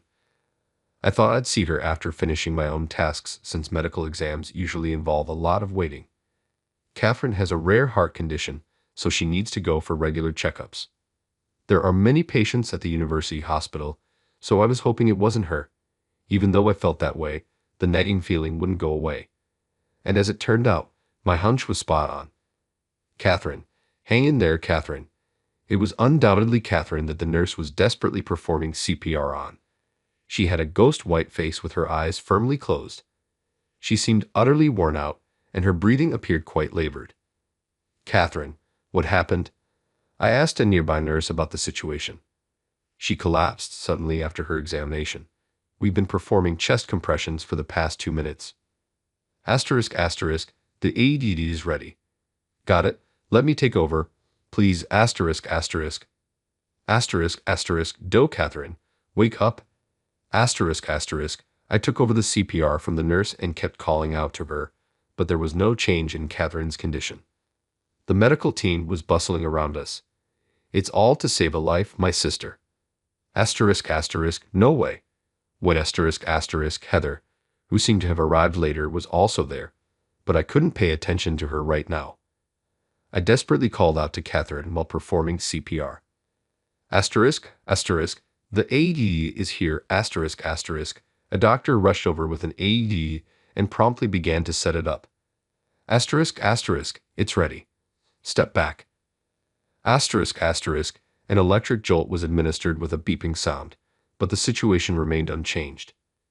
Asterisk, asterisk, Catherine, asterisk, asterisk, I continued CPR while waiting for the next electric shock. Asterisk, asterisk, administering shock. Step back. Asterisk, asterisk, after the second shock, Catherine showed a faint coughing response. Asterisk, asterisk, she's back. Asterisk, asterisk, a response meant her heartbeat had returned. A wave of relief washed over everyone present, but it was too soon to relax. Asterisk, asterisk, David, the operating room is ready. Can you do it? Asterisk, asterisk. Asterisk, asterisk, absolutely, let's do it. Asterisk, asterisk, his calm demeanor from earlier was gone. The serious expression came from Director Johnson, the hospital director. Director Johnson was aware of Catherine's condition and had allowed me to continue my medical duties while also treating her. He consistently updated me on the progress of her condition and her test results. Of course, we'd obtained her permission first. Catherine's condition was rare in the States, so it was largely unclear how to treat it. The only treatment was symptomatic, and it was agonizing to just watch her heart weaken over time. She had accepted her illness and merely offered resigned smiles. Then I found a paper from Germany detailing similar cases that had been completely cured with surgery. It was a ray of hope for me. If there was a chance to cure Catherine's illness, I'd do whatever it took without a second thought. I reached out to a hospital in Germany, and in no time my trip to Germany was set. However, Catherine was hesitant. Asterisk, asterisk, I appreciate your feelings, David, but I might not have much time left. It'd be too lonely without you by my side. I don't want to be alone. Please stay with me. Let's create a few more memories. Asterisk, asterisk. Asterisk, asterisk, I wish you wouldn't say that. You mean everything to me, and without you, my life would be pointless. So please, I'm begging you, don't give up on your life. You're a doctor, right? Doctors shouldn't give up on lives. I promise I'll save you. Just hold on a little longer. Please stay strong for me. Asterisk, asterisk, After an emotional exchange filled with tears, Catherine finally relented. She recognized my medical skills and achievements. She said she believed in me. Asterisk, asterisk. David, I'll be waiting. I believe in you. Just hang in there. I'm going to learn everything I can as fast as possible. Take care of yourself until then. Asterisk, asterisk. Asterisk, asterisk. Okay, you two. Don't wear yourself out. Asterisk, asterisk. A year and a half passed. It took longer than I'd anticipated, but I gained surgical experience in Germany and conducted research on some cases. With newfound confidence in saving Catherine's life, I returned to the States. Asterisk, asterisk, what do you mean surgery? Is my sister really that bad? I thought she was just feeling a bit under the weather. Asterisk, asterisk, pushing through the crowd. Heather approached me. Heather looked pale, on the verge of tears, understandably so given her beloved sister had just suffered a sudden cardiac arrest. Asterisk, asterisk, she probably didn't want to worry you, so she didn't tell you everything. I believe she had faith that she'd get better. Don't worry, I'll fix this. That's why I went all the way to Germany. I didn't cross the ocean just on a whim. Asterisk, asterisk, the words I told Heather were also reminders for myself. Asterisk, asterisk, I want you to contact your parents. It's all right. How can a doctor not believe in the vitality of a patient? Your sister Catherine, she's strong, right? Asterisk, asterisk. Asterisk, asterisk. Yes, I know that even without you telling me, my sister won't be defeated by this. I trust you. Please save her. Asterisk, asterisk. Asterisk, asterisk. Yes, I'll definitely save her. Asterisk, asterisk. With determination in my heart, I hurried to the operating room. I went through my pre-surgery routine, calming my nerves, changing, wearing a mask, washing my hands. I double-checked all the essentials and looked over the medical staff. Let's begin the surgery. The operation took a long 10 hours, but it was successful. A few weeks after the surgery, I peeked into Catherine's room. There was Heather, dressed in casual clothes, chatting away happily. Catherine, how are you feeling? I'm recovering very well. Everyone's been kind, and it's comfortable. It's just a bummer I can't walk around much. Well, your heart did stop once. Just bear with it for a bit. By the way, Heather, are you taking a break from your training? I'm off today. I'll be in surgery from tomorrow. Take care, big bro. It seems like her perception of me has changed since that incident. She appears to appreciate me more. Moreover, she has started coming to me with questions about her training. Our communication has improved, and I'm relieved. I'm getting thirsty. The only place to get a drink is the convenience store downstairs. It'll take a while, but I'll go get something. You two, take your time, Heather said, exiting the room with a mischievous smile. I couldn't help but smile at her casual thoughtfulness. Having nothing pressing to attend to, I took a seat next to Catherine's bed. There were moments I thought things might go south, but I'm glad. It's all thanks to you, David. From the day we first met during our exams, when I only lent you an eraser, to now saving my life. If it weren't for you, my life would have been entirely different. Thank you. Saying this, Catherine took my hand. Her hand felt warm, a reaffirmation of life. I felt a surge of happiness and gently squeezed her hand in return. If it weren't for you, Catherine, I wouldn't have been living my life this passionately.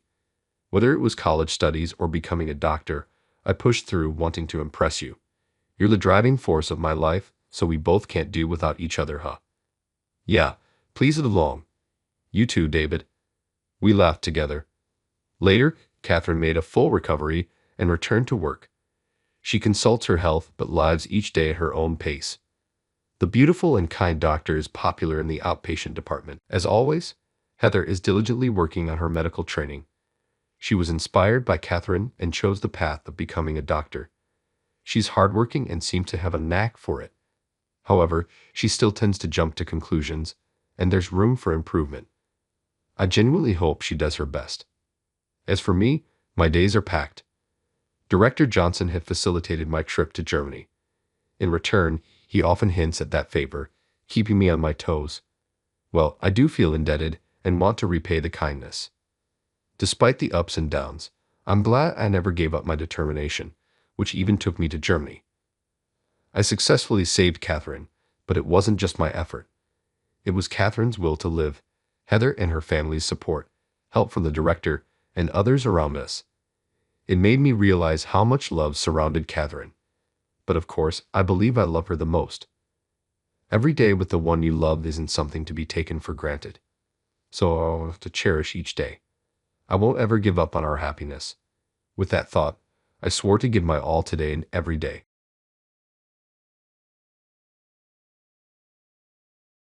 My name is Tyler. I'm in my third year of working. I'm in sales at Johnson Enterprises. I only have my mother, but she passed away a few years ago. My father is around, but I haven't seen him at all.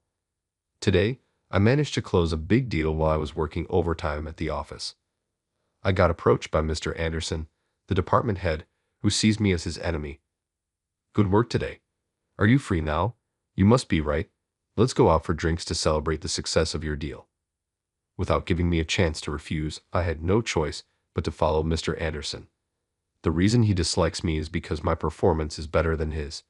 He always targets subordinates who outperform him, leading to various forms of harassment. Ignoring greetings is the norm, and important documents for work are pushed back. This causes some people to barely meet deadlines or not meet them at all. Some have left the company because of this, but somehow Mr. Anderson is never held accountable despite the harassment. For some reason, he invited me out for drinks today. Without understanding why, I reluctantly followed him, and we ended up in front of a bar that felt strangely familiar. Welcome, it must be a bar, the bar's owner greeted us. Sandra, 2 beers, please. Sure thing. I'm not good with alcohol, but before I could mention that, he had already placed the order. I'm not really good with alcohol. Complaining about what your superior has chosen for you. No, it's just that. Come on, it's common sense to toast quietly at first. So, I ended up having to drink. I could probably handle weak alcohol or one drink, but I'm really not good with alcohol and try to avoid it as much as possible. I tried to drink slowly, but he kept offering me more. You're really a dull guy, aren't you? You're supposed to chug it down at times like this. It's no fun otherwise. Hey, that's kind of harassment, you know. Here, this is on the house. Eat this, the bar owner said, serving steamed clams and wine. Mr. Anderson, now wanting to eat, ordered various dishes. Having food made things a bit better, so the bar owner's generosity was really a lifesaver. After a while, Mr. Anderson, feeling good from the alcohol, started complaining about his subordinates at the company. He really gets to me, you know. Looks are nothing special, but the fact that his performance is better than mine just irks me. He's useless because his performance is not as good as mine. After being subjected to about 2 hours of this kind of grumbling, some customers walked into the bar. They were clearly gangsters by their appearance. When our eyes met, I got a fierce glare from them, but it seemed best to avoid any interaction. Anderson also caught their eye, but he quickly looked away, which made me think he might be quite a coward. As I was thinking this, Anderson hit me on the head. Ouch. Hey, you better listen to me when I'm talking. Didn't your dad teach you it's rude not to pay attention to someone speaking? Oh, that's right, you don't have a father. And your mother? Oh, right, she's gone too. Single-parent kids really lack basic manners. It's troubling. No matter how good your performance is, with that kind of ignorance, you are bound to mess up and get cut eventually. I was furious. Not just because he insulted me, but he dragged my mother into it too. The boss seemed to notice my anger and piled on more. Really, kids without parents are just useless and clueless, aren't they? Seems like it's common with young people like you. In my generation, divorce wasn't a thing. Everyone takes marriage too lightly these days. That's why they end up divorcing, and you end up with failures like you. With that, he downed his drink in one gulp. He seemed to be quite drunk by now. I tried to respond, but Anderson's rant was unstoppable. Insults about me, my parents, my generation. It was just a barrage of negativity. Gradually, my anger subsided, and I decided to focus on enjoying the tasty snacks instead, half listening to him. As a salesperson, I'm used to dealing with this kind of behavior. Sometimes, when I go out to eat with clients, depending on the person, they can't stop complaining about their company, so I treated Anderson's ranting in a similar way. My head still hurt where he'd hit me, but I managed to empty my mind enough to nod along convincingly to his story. After a while, Anderson seemed to have run out of steam and, satisfied, he started to gulp down his drink again. Then he got up to go to the bathroom. With Anderson gone, I took a moment to relax, eating the snacks. I realized they tasted similar to my mother's cooking. This sautéed barak and the stewed chicken and vegetables were dishes she used to make from the beginning. There was something nostalgically familiar about this bar. The smell, the exterior, the interior, it all seemed very familiar, but I couldn't remember when or why. Even the bar owner's face seemed familiar, but I couldn't place when I might have seen her, and asking felt too embarrassing in case I was wrong. Looking around the bar, my eyes met with two men sitting in the back. I nodded slightly and turned back to the menu. Then I heard them call out to me, "Hey kid, you were glaring at us just now, weren't you? Who do you think you're messing with?" I was surprised because I had no such intention. No, I didn't mean anything by it. I'm sorry if it seemed that way. I apologized sincerely, not wanting any trouble. But it didn't seem to calm them down at all. "Don't lie, you were clearly looking at us," one of them insisted. Annoyed by their persistent bothering, I couldn't help but retort, "No, I was just looking around the bar." "Accusing me like that, don't you think you're being a bit too self-conscious?" Then one of them, his face red with anger, grabbed me by the shirt. "Hey, just because you're a bit handsome, don't get cocky, all right? Hey, you guys, give it a rest in the bar, will you?" The bar owner quickly stepped in to stop them, but the guy didn't care. "Violence, huh? I'll call the cops right now," I retorted with confidence. "Oh, yeah? I'll beat you so bad you won't be able to call them." With that, he punched me hard in the face. Shocked by the impact, I fell to the floor, unable to move. But the two of them didn't stop, continuing to beat me mercilessly.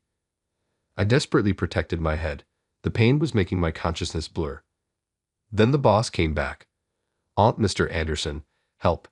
I called for help in a fading voice. Through my blurry vision, I could see the boss smiling. "Ah, this is just perfect. How do you feel, Tyler? I've disliked you from the start. You're good-looking, have better performance, and you even seem to get along with the office's darling. Acting all high and mighty, huh? I've always wanted to mess up that face of yours," Anderson said with a smirk. "All right, we'll leave it at this. Where's the money?" One of the men spoke to the boss. "Ah, here you go." The boss handed an envelope, likely containing money, to the man. "Yeah, just my luck today made me feel a lot better." "Thanks, man." "No, thank you. Let's do this again sometime." It turned out these men were in cahoots with Anderson. I thought it was strange that Anderson had invited me out. In my fading consciousness, I regretted my naivety. "Hey, you guys, this kid Tyler, is he?" "Then you're in more danger than he is." Sandra came over and woke me up. "In danger? What are you talking about? He's just a regular guy," the man spoke. The door to the bar opened. Standing there was the head of the Smith Group, now named Bob. The two men in the bar, apparently gangsters from the Smith Group named Steve and Joe, were puzzled as to why their boss had shown up. "Steve, Joe, I heard you've been up to something behind the scenes. What are you doing?" "Who told you to do this?" Bob asked. The two hesitated. "Well, just a bit of—" "Don't mumble. Taking money from civilians and acting as a criminal intermediary. What do you think you're doing using the gang's name? Disgracing our gang like this won't slide easily." Hearing this from the gang leader, the two shrank back. In the background, Anderson was frozen stiff. "Sarah, I'm sorry for the trouble my guys caused. If anything's broken, let me know, and we'll compensate. And you, I'm really sorry about this. We'll cover your medical expenses. Could you get in touch with me?" With that, Bob handed me his business card. "Bob, don't you realize?" Sarah appealed to Bob. Bob had a look of confusion on his face. "What are you talking about?" "That kid is Tyler." At the mention of my name, something shifted in Bob's eyes. "Wait, why is he in this situation then?" "This kid and Mr. Anderson just showed up at the bar, and while Mr. Anderson was in the restroom, your two guys started harassing him. I tried to stop them, but it got out of hand. Then Mr. Anderson mentioned his name, and I knew for sure he's that kid's son. I was about to contact you when conveniently you showed up," Senra explained. I had heard these two were up to no good, so when I heard they were here, I decided to drop by. Never expected this kind of reunion. Bob was surprised, and his face looked like he was about to start yelling. I myself couldn't make sense of my connection to this man. In the next moment, Bob punched Steve and then kicked Joe. The two were bewildered by why they were being attacked, but Bob didn't stop assaulting them. In no time, they were beaten so badly they couldn't stand. Don, why would you? Shut it. Bite down and take it. Sandry intervened to calm the still furious Bob. Hey, take it easy. We're inside a bar. This kid is shocked too. Hearing that, Bob seemed to come back to himself. Sorry about that.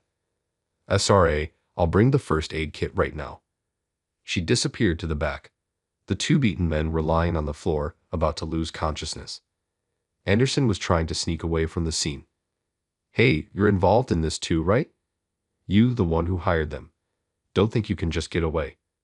Caught by Bob, Anderson was herded to the back of the bar. Bob helped me to my feet. I'm sorry. No, it's all right.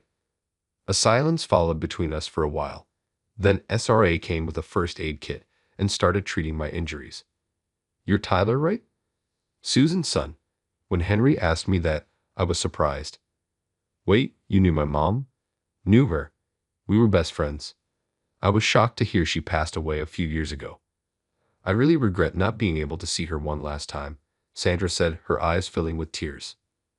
My mom's funeral had been a small affair, just family.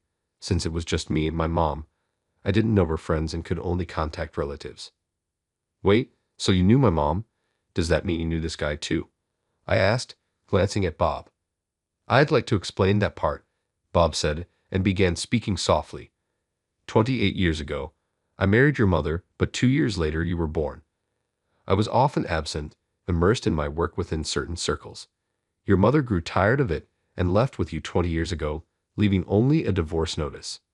Despite attempts to reconnect, she prevented me from seeing you. We maintained in sparse contact until her passing, but she kept you away from me, fearing you followed the same path.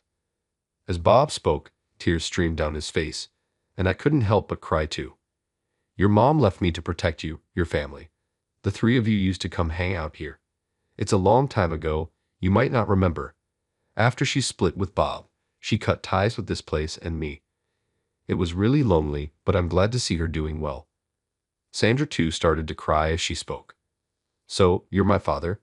I managed through tears, showing a messy smile. Jay, it's been 20 years. You've grown so much. I've really wanted to see you.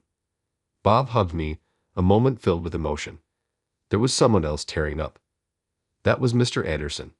Realizing this, I snapped back to reality. Dad, I was brought here by Mr. Anderson, my superior. Then those two guys started harassing me, leading to this situation. What do you think we should do about him? After pondering for a moment, Bob asked. Anderson was frozen in fear. Where do you work now? I'm in sales at Johnson Enterprises. The CEO of Johnson Enterprises is a friend of mine. I'll give him a call right now. Hearing this, Anderson panicked, perhaps fearing the worst, and suddenly knelt down. Tyler, I'm sorry. This was all just a spur of the moment. Please don't tell the company. Watching Anderson now groveling, I was disgusted. It's too late for that. What you've done to me is a crime, and the harassment at the company too. And it's not just me, right? Many others have been troubled by your actions. It's time to settle this. As I declared this, Anderson looked utterly defeated. Hello, Mr. Johnson. This is Bob. Do you know Tyler from your company? Oh, you do? Well, he's actually my son. Yeah, it seems he has something to discuss with you. May I put him on? Bob handed me the phone. Hi, Mr. Johnson, it's Tyler. Thanks for taking my call. I need to discuss Mr. Anderson, our manager. I've been facing harassment lately, like excessive workload, being ignored, and even physical violence. Others in the company are dealing with similar issues. I'm hoping for intervention, or I might have to resign. Your consideration would mean a lot. I'll pass you back to my father now. Hello, Mr. Johnson. Sorry, Anderson's causing trouble, but I trust you'll handle it appropriately. Thank you for understanding. Goodbye. Bob ended the call. Anderson was in a daze. It turns out Anderson's father knew Mr. Johnson, which is how Anderson landed the job and climbed up to being a manager despite his poor performance. If I ended up resigning at this age, finding another job would be tough. Anderson, up until now, I've only focused on work and turned a blind eye to your behavior. If it didn't interfere with work, I thought it was fine, but this time you've gone too far. You were laughing while I was getting beaten up. You might say you didn't expect things to turn out this way, but unfortunately, that excuse won't fly anymore. Your selfish actions are causing trouble for everyone. I won't let you do whatever you want anymore. As I said this, Anderson, perhaps in desperation, swung a punch at me. Caught off guard by the sudden movement, I couldn't move. That's when Bob, from behind me, grabbed Anderson's swinging arm and effortlessly threw him over his shoulder. Ow! Slammed onto the floor, Anderson groaned in pain. Sandra, do you have any rope or something? We need to tie this guy up or he'll run away. Sure thing. With that, Sandra brought over some plastic rope, and Bob tied up Anderson. Listen, Tyler, you are truly my son, and I'm the head of this gang. I might not live in the mainstream world, but I have my connections. If you're ever in trouble, just let me know. I want to make up for the 20 years we've been apart. Thanks, Dad, but I want to live my life without relying on you as much as possible. Of course, we can make up for the lost 20 years by going out for meals and such. I didn't want to rely on Bob's power to live my life. I thought that's not what my mother would have wanted, but I had decided to slowly make up for the time with my father. He's my only remaining parent, after all. Tyler, that's very mature of you. Your mom probably wished for that too. She used to say that a lot when she came to the shop, that she wanted you to be independent like Bob. She said that was the only thing about Bob she respected. She must be happy looking down on you from heaven, seeing how much you've grown. I believe she's happy. My mom always told me she wanted me to live a great life, to be a man who can stand on his own 2 feet. That's how she raised me to fulfill her wish. That's why I've been working so hard. Well done, truly. Susan raised you well, didn't she, Bob? Yeah, I caused Susan a lot of trouble, left all the parenting to her. I think I made her go through hard times. But she always said she wanted you to be independent like me. But she also said she didn't want you living in the same world as me. You're turning out so well, thanks to Susan. The two were once again brought to tears, talking about my mom. Enough crying. Go tell my mom directly. Visit her grave later, will you? Hearing this, Bob and Sandra smiled happily. I realized I wanted to be involved with these people for a long time. But what about these guys? I had almost forgotten about the gangsters, Steve and Joe. They were already beaten up but seemed conscious, trying to sneak out of the shop. Hey, where do you think you're going? Let's hear what you have to say. The two sat down formally and looked at each other. Yes, we understand. So I've been hearing rumors about you two lately. Is it true you're taking money from civilians to beat people up? When the two remained silent, Bob pressed on further. Don't just stay quiet. Spit it out. Frightened, the two complied. Yes, it started when a friend asked us. He wanted us to teach someone who bullied him a lesson, and he'd pay us. We were thanked a lot at that time and felt pretty good about ourselves. At first, we only targeted bullies, but gradually we lost sight of the line, and now we don't discriminate, Steve explained slowly. I see, so it started with good intentions. You thought using the Smith gang's name would keep the cops off your back, but what you've done has tarnished our gang's name. A step in the wrong direction, and even using the gang's name won't save you from getting caught. So, how did you get to know this Anderson guy? We met him at a bar nearby. He heard about us from his friend and approached us. Then we listened to his request and took on the job, Joe explained. Bob was silent for a moment. So you had no prior knowledge of Tyler? You acted. Yes, that's right. Is that so? After a moment of thought, Bob spoke to me. Hey, what do you want to do with these guys? As I remained silent, Anderson spoke up. I didn't tell them to go this far. I just asked them to scare you a bit because I was angry. Angry? What are you talking about? You said to beat him up so badly he couldn't come to work. That's right, I heard it too. The gangsters and Anderson began arguing. Shut up. It doesn't matter now. The reason things got to this point is because of Anderson. But ultimately, You two are the ones who laid hands on Tyler. Either way, all three of you are in the wrong. Silenced by Bob's shout, the three of them quieted down instantly. I had decided what to do with the two. Dad, I can't let it go after being hit like that.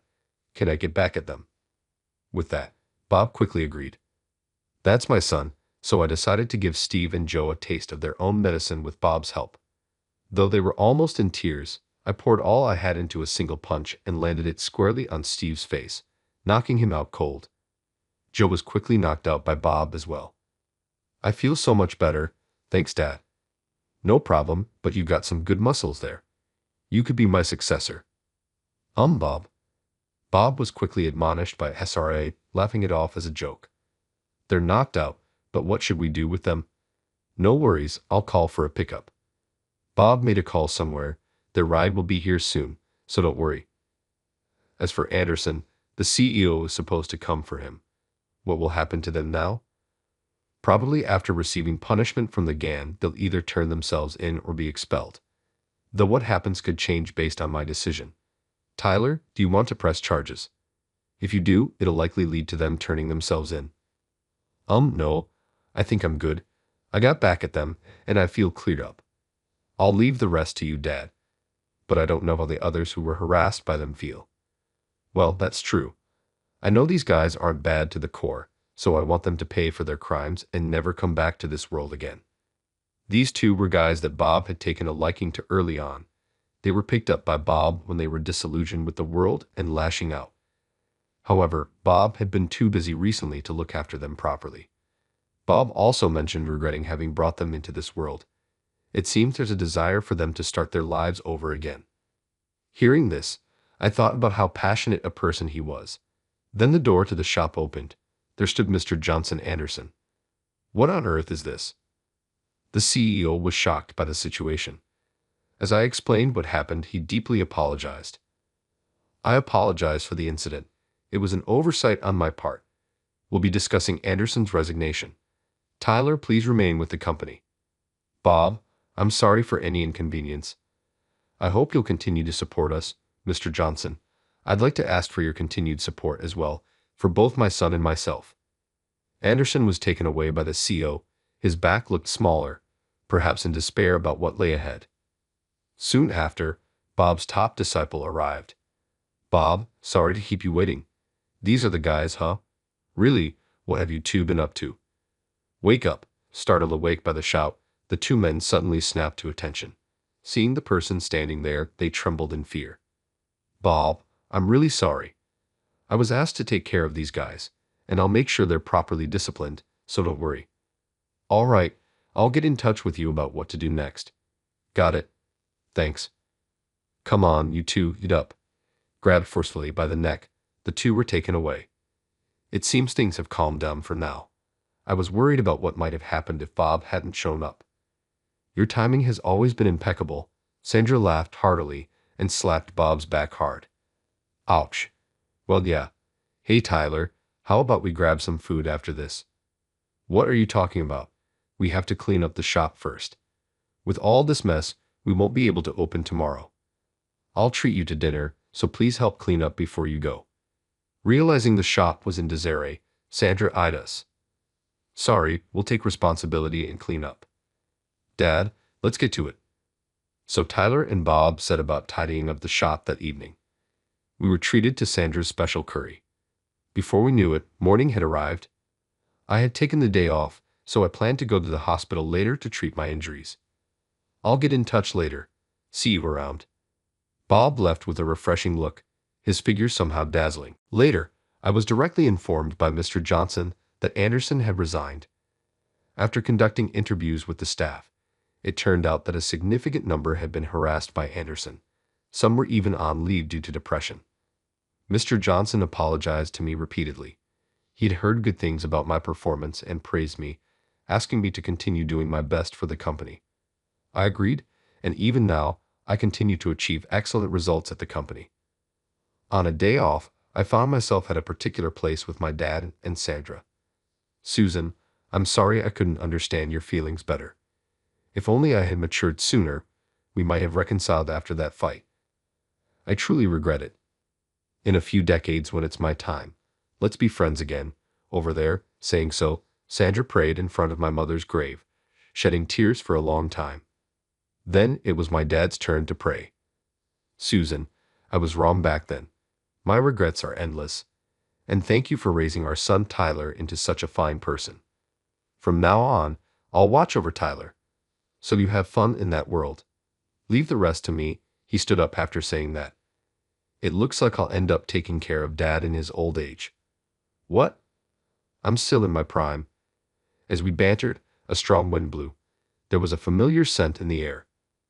That was Susan, wasn't it? Definitely. She must be telling us to take care of each other and to stay healthy. Yeah, I think so too. That must have been Mom. Looking up at the sky, we decided to continue. All right, let's go grab some food. What do you want to eat? I want barbecue, the expensive kind. You're not holding back just because I'm paying. Of course, I'm your son, after all. All right, let's go. I'm starving. Sandra, leading the way, called us as we playfully followed her. After that, my dad and I made a point to meet up frequently, filling in the gaps of the 20 years we missed. We shared updates about our lives and consulted each other, building a warm father-son relationship.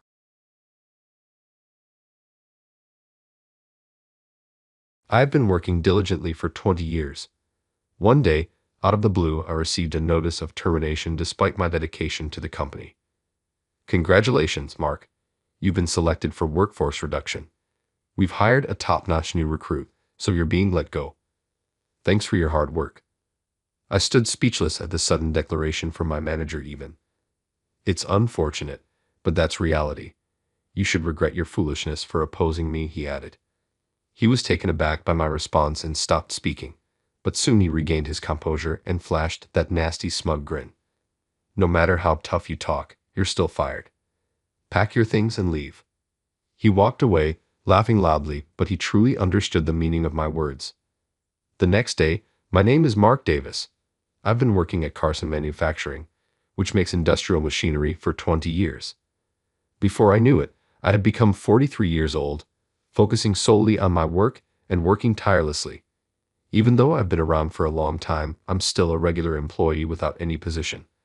That's because I love tinkering with machines more than anything and wanted to stay on the production floor forever.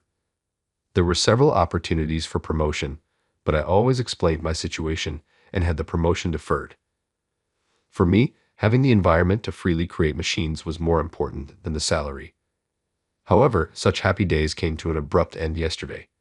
Despite my 20 years of dedicated service, I was suddenly given a termination notice. Looking back, even becoming my supervisor was the direct cause. All my previous supervisors were hardworking and respectable mentors. They would cover for my mistakes and collaborate with other departments to solve problems when consulted. Such a culture allowed Carson Manufacturing to gain a certain level of trust in the industry despite being a small company. But that changed when the CEO was replaced, and his nephew even was transferred here. I won't tolerate the lax atmosphere of this workplace. From now on, every employee must give their all to achieve results, he even declared abruptly in his first address. At first, we employees were confused but tried to accept his demands. Needless to say, everyone at the factory has been passionate about machine manufacturing. Without being told, we were already trying our best to get the job done. But even without understanding the situation on the ground, kept demanding higher sales without any concrete instructions. We were constantly reprimanded, and I finally decided to speak directly to him. Even, everyone is doing their best every day, but if you ask us to improve our performance without specific directions, we don't understand how. If you guys working on the ground don't understand, how should I know? Mr. Carson boasted that you are excellent employees. If you're so talented, you should be able to figure it out without my instructions, he retorted. No matter how hard I tried to communicate, he was always like this, making conversation impossible. Through persistent discussions, I realized that he was completely inexperienced. It seems Mr. Carson called his nephew, who had been drifting from job to job in various industries, to give him a position out of pity. I gave up on expecting concrete instructions from Even, but he held a grudge against me for embarrassing him in meetings and resented me persistently afterward. I'd heard you're in your 40s, Mark. In other companies, you'd be considered a mid-level employee. Why are you still a regular employee here? He asked one day. I enjoy working on the production floor and wish to continue here until the end. No need for such excuses. In other words, you're incompetent. We don't need incompetent employees here. But do your best to work hard, he sneered. Whenever we crossed paths, he would make sarcastic remarks and complain. Gradually, his sarcasm wasn't just directed at me but also at Emily, my right-hand woman.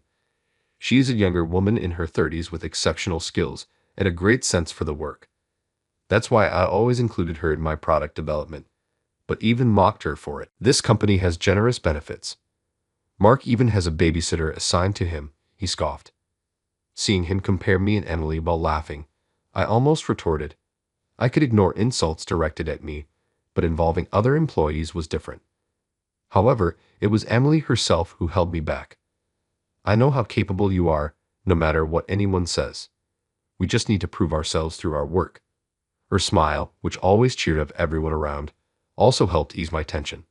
This is how we managed to continue our daily work despite the troublesome presence of Evan. However, over time, his behavior became even more unbearable. It became a norm for him to leave work on time while pushing his tasks onto his subordinates. Although we employees covered his work, he never showed any gratitude or appreciation.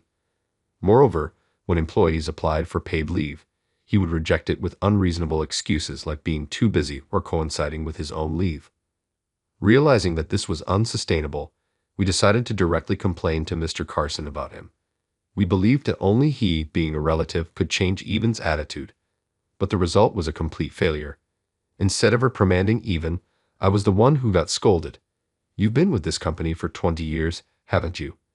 It's your role to support Evan, yet you complain without making any effort. From now on, devote yourself more to assisting him. Hearing this directly from the CEO made me utterly disillusioned with the company. Since then, Evan has been subjecting me to various petty harassments. I've been working on developing a machine that assembles parts for about 5 years.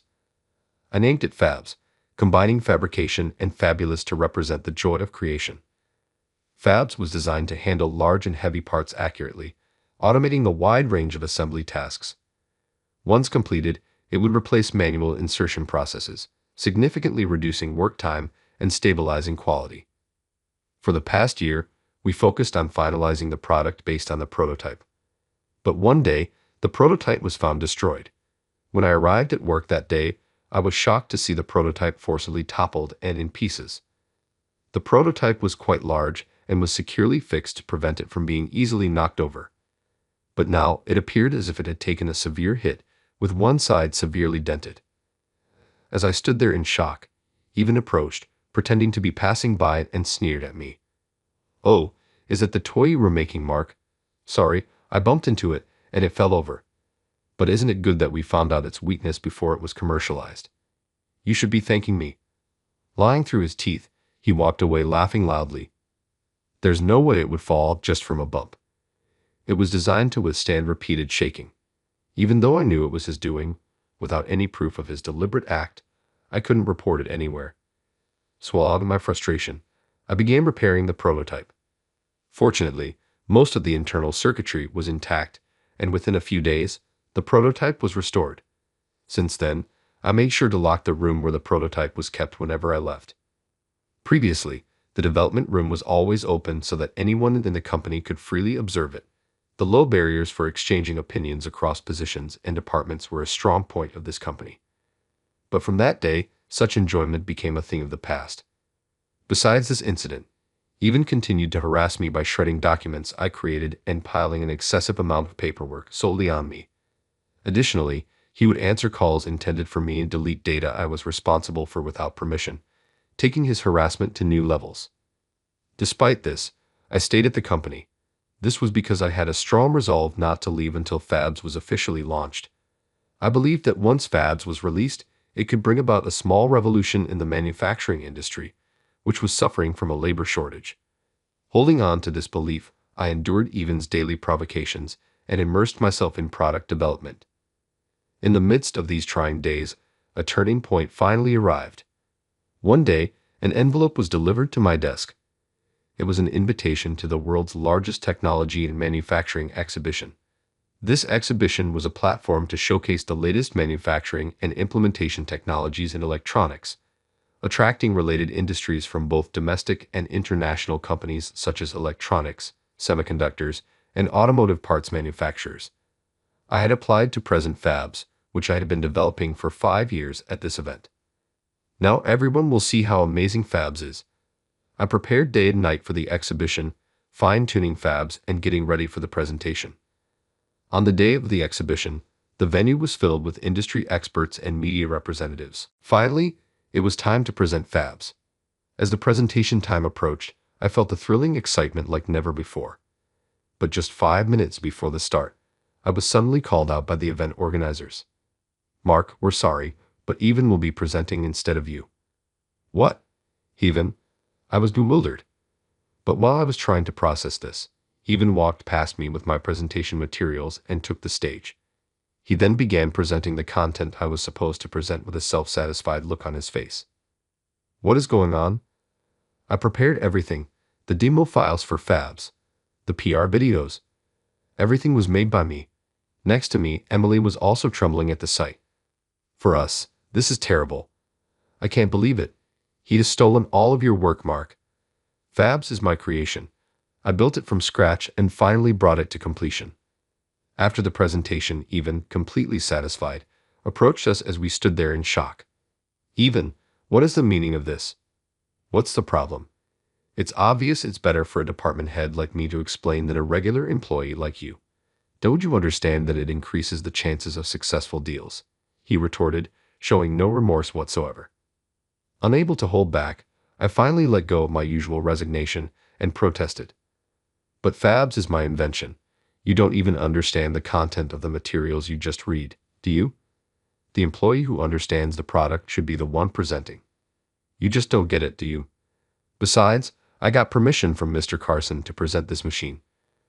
Are you going to go against his decision?" Seeing the smug look on his face, I realized that arguing further was pointless. He must have been waiting for an opportunity to embarrass me for a long time. When I reacted to him destroying the prototype, he probably figured out that fabs was the most important thing to me. He had undoubtedly arranged everything in advance with Mr. Carson to take fabs away from me. But being told it was the CEO's decision, there was nothing more a regular employee like me could do. As I stood there swallowing my frustration, Even patted me on the shoulder and walked away with a gleeful look. "Well, since there's nothing more to discuss, I'll take my leave. I have to handle the inquiries and orders for that machine." As expected, Fabs was welcomed with open arms by the industry. Evan had stolen my product and as a result gained significant recognition and fame in the industry. Seeing Evan and Mr. Carson reveling in their success, I finally made up my mind. The most shocking news came the day after the exhibition.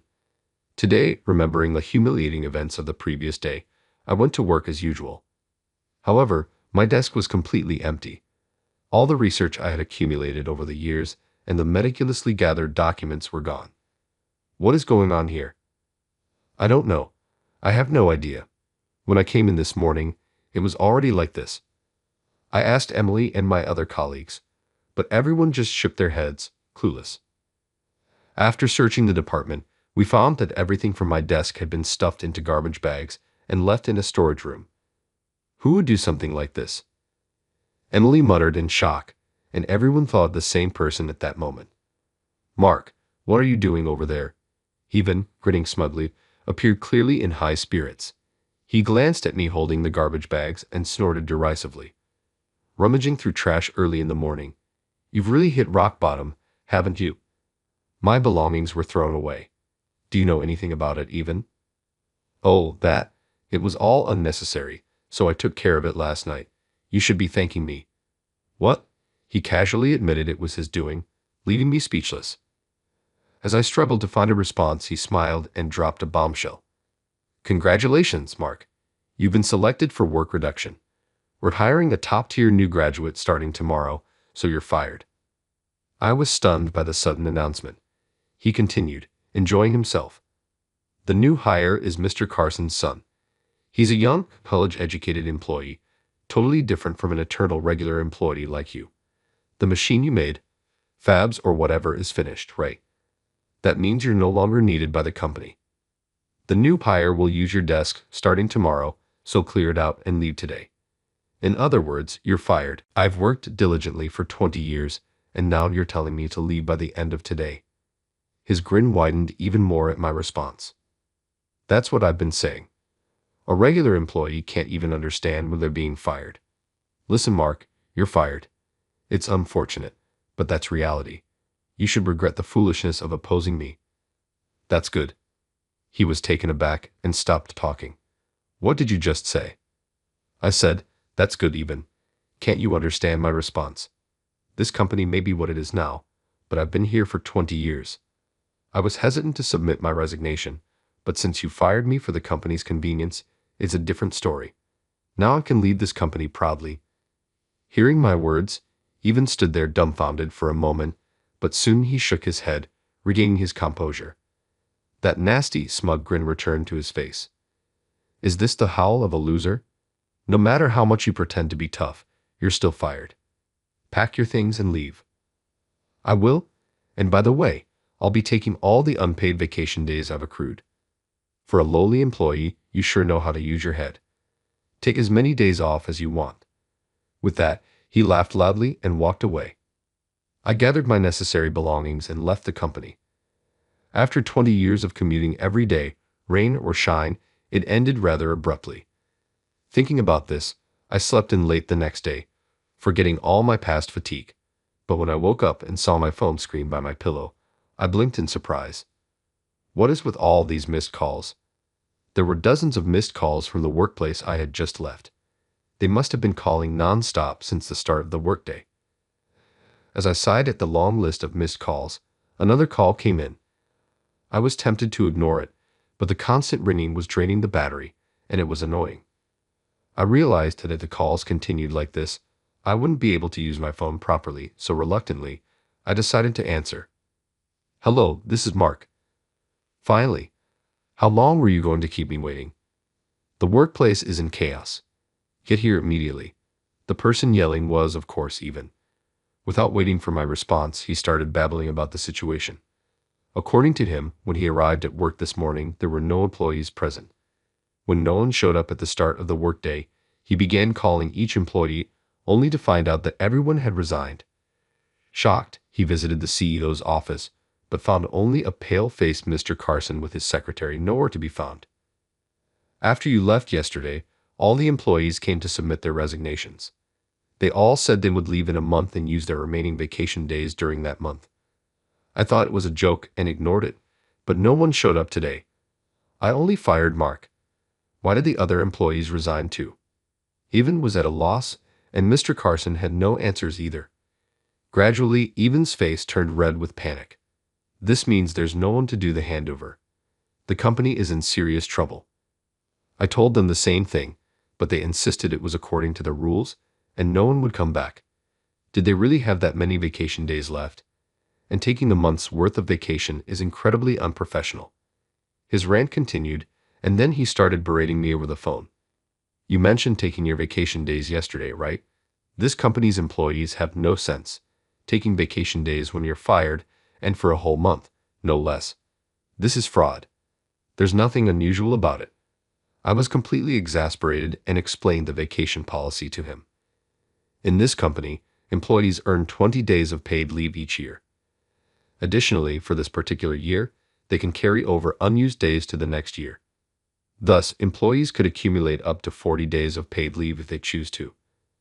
Ever since you came, you've been denying our vacation requests for various reasons, so everyone carried over their unused vacation days. This is just karma for what you've done to us. No way. His weak voice was clear even over the phone, but then he snapped back to reality and raised his voice again. All right, I'll give up on the other employees, but you must convince Emily, who worked with you, to stay. What? Why just her? She knows all the ins and outs of your complicated work. After firing you, I planned to have her take over your tasks.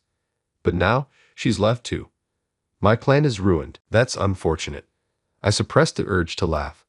Actually, after leaving the company yesterday, I met up with Emily. I submitted my resignation to Mr. Carson as well.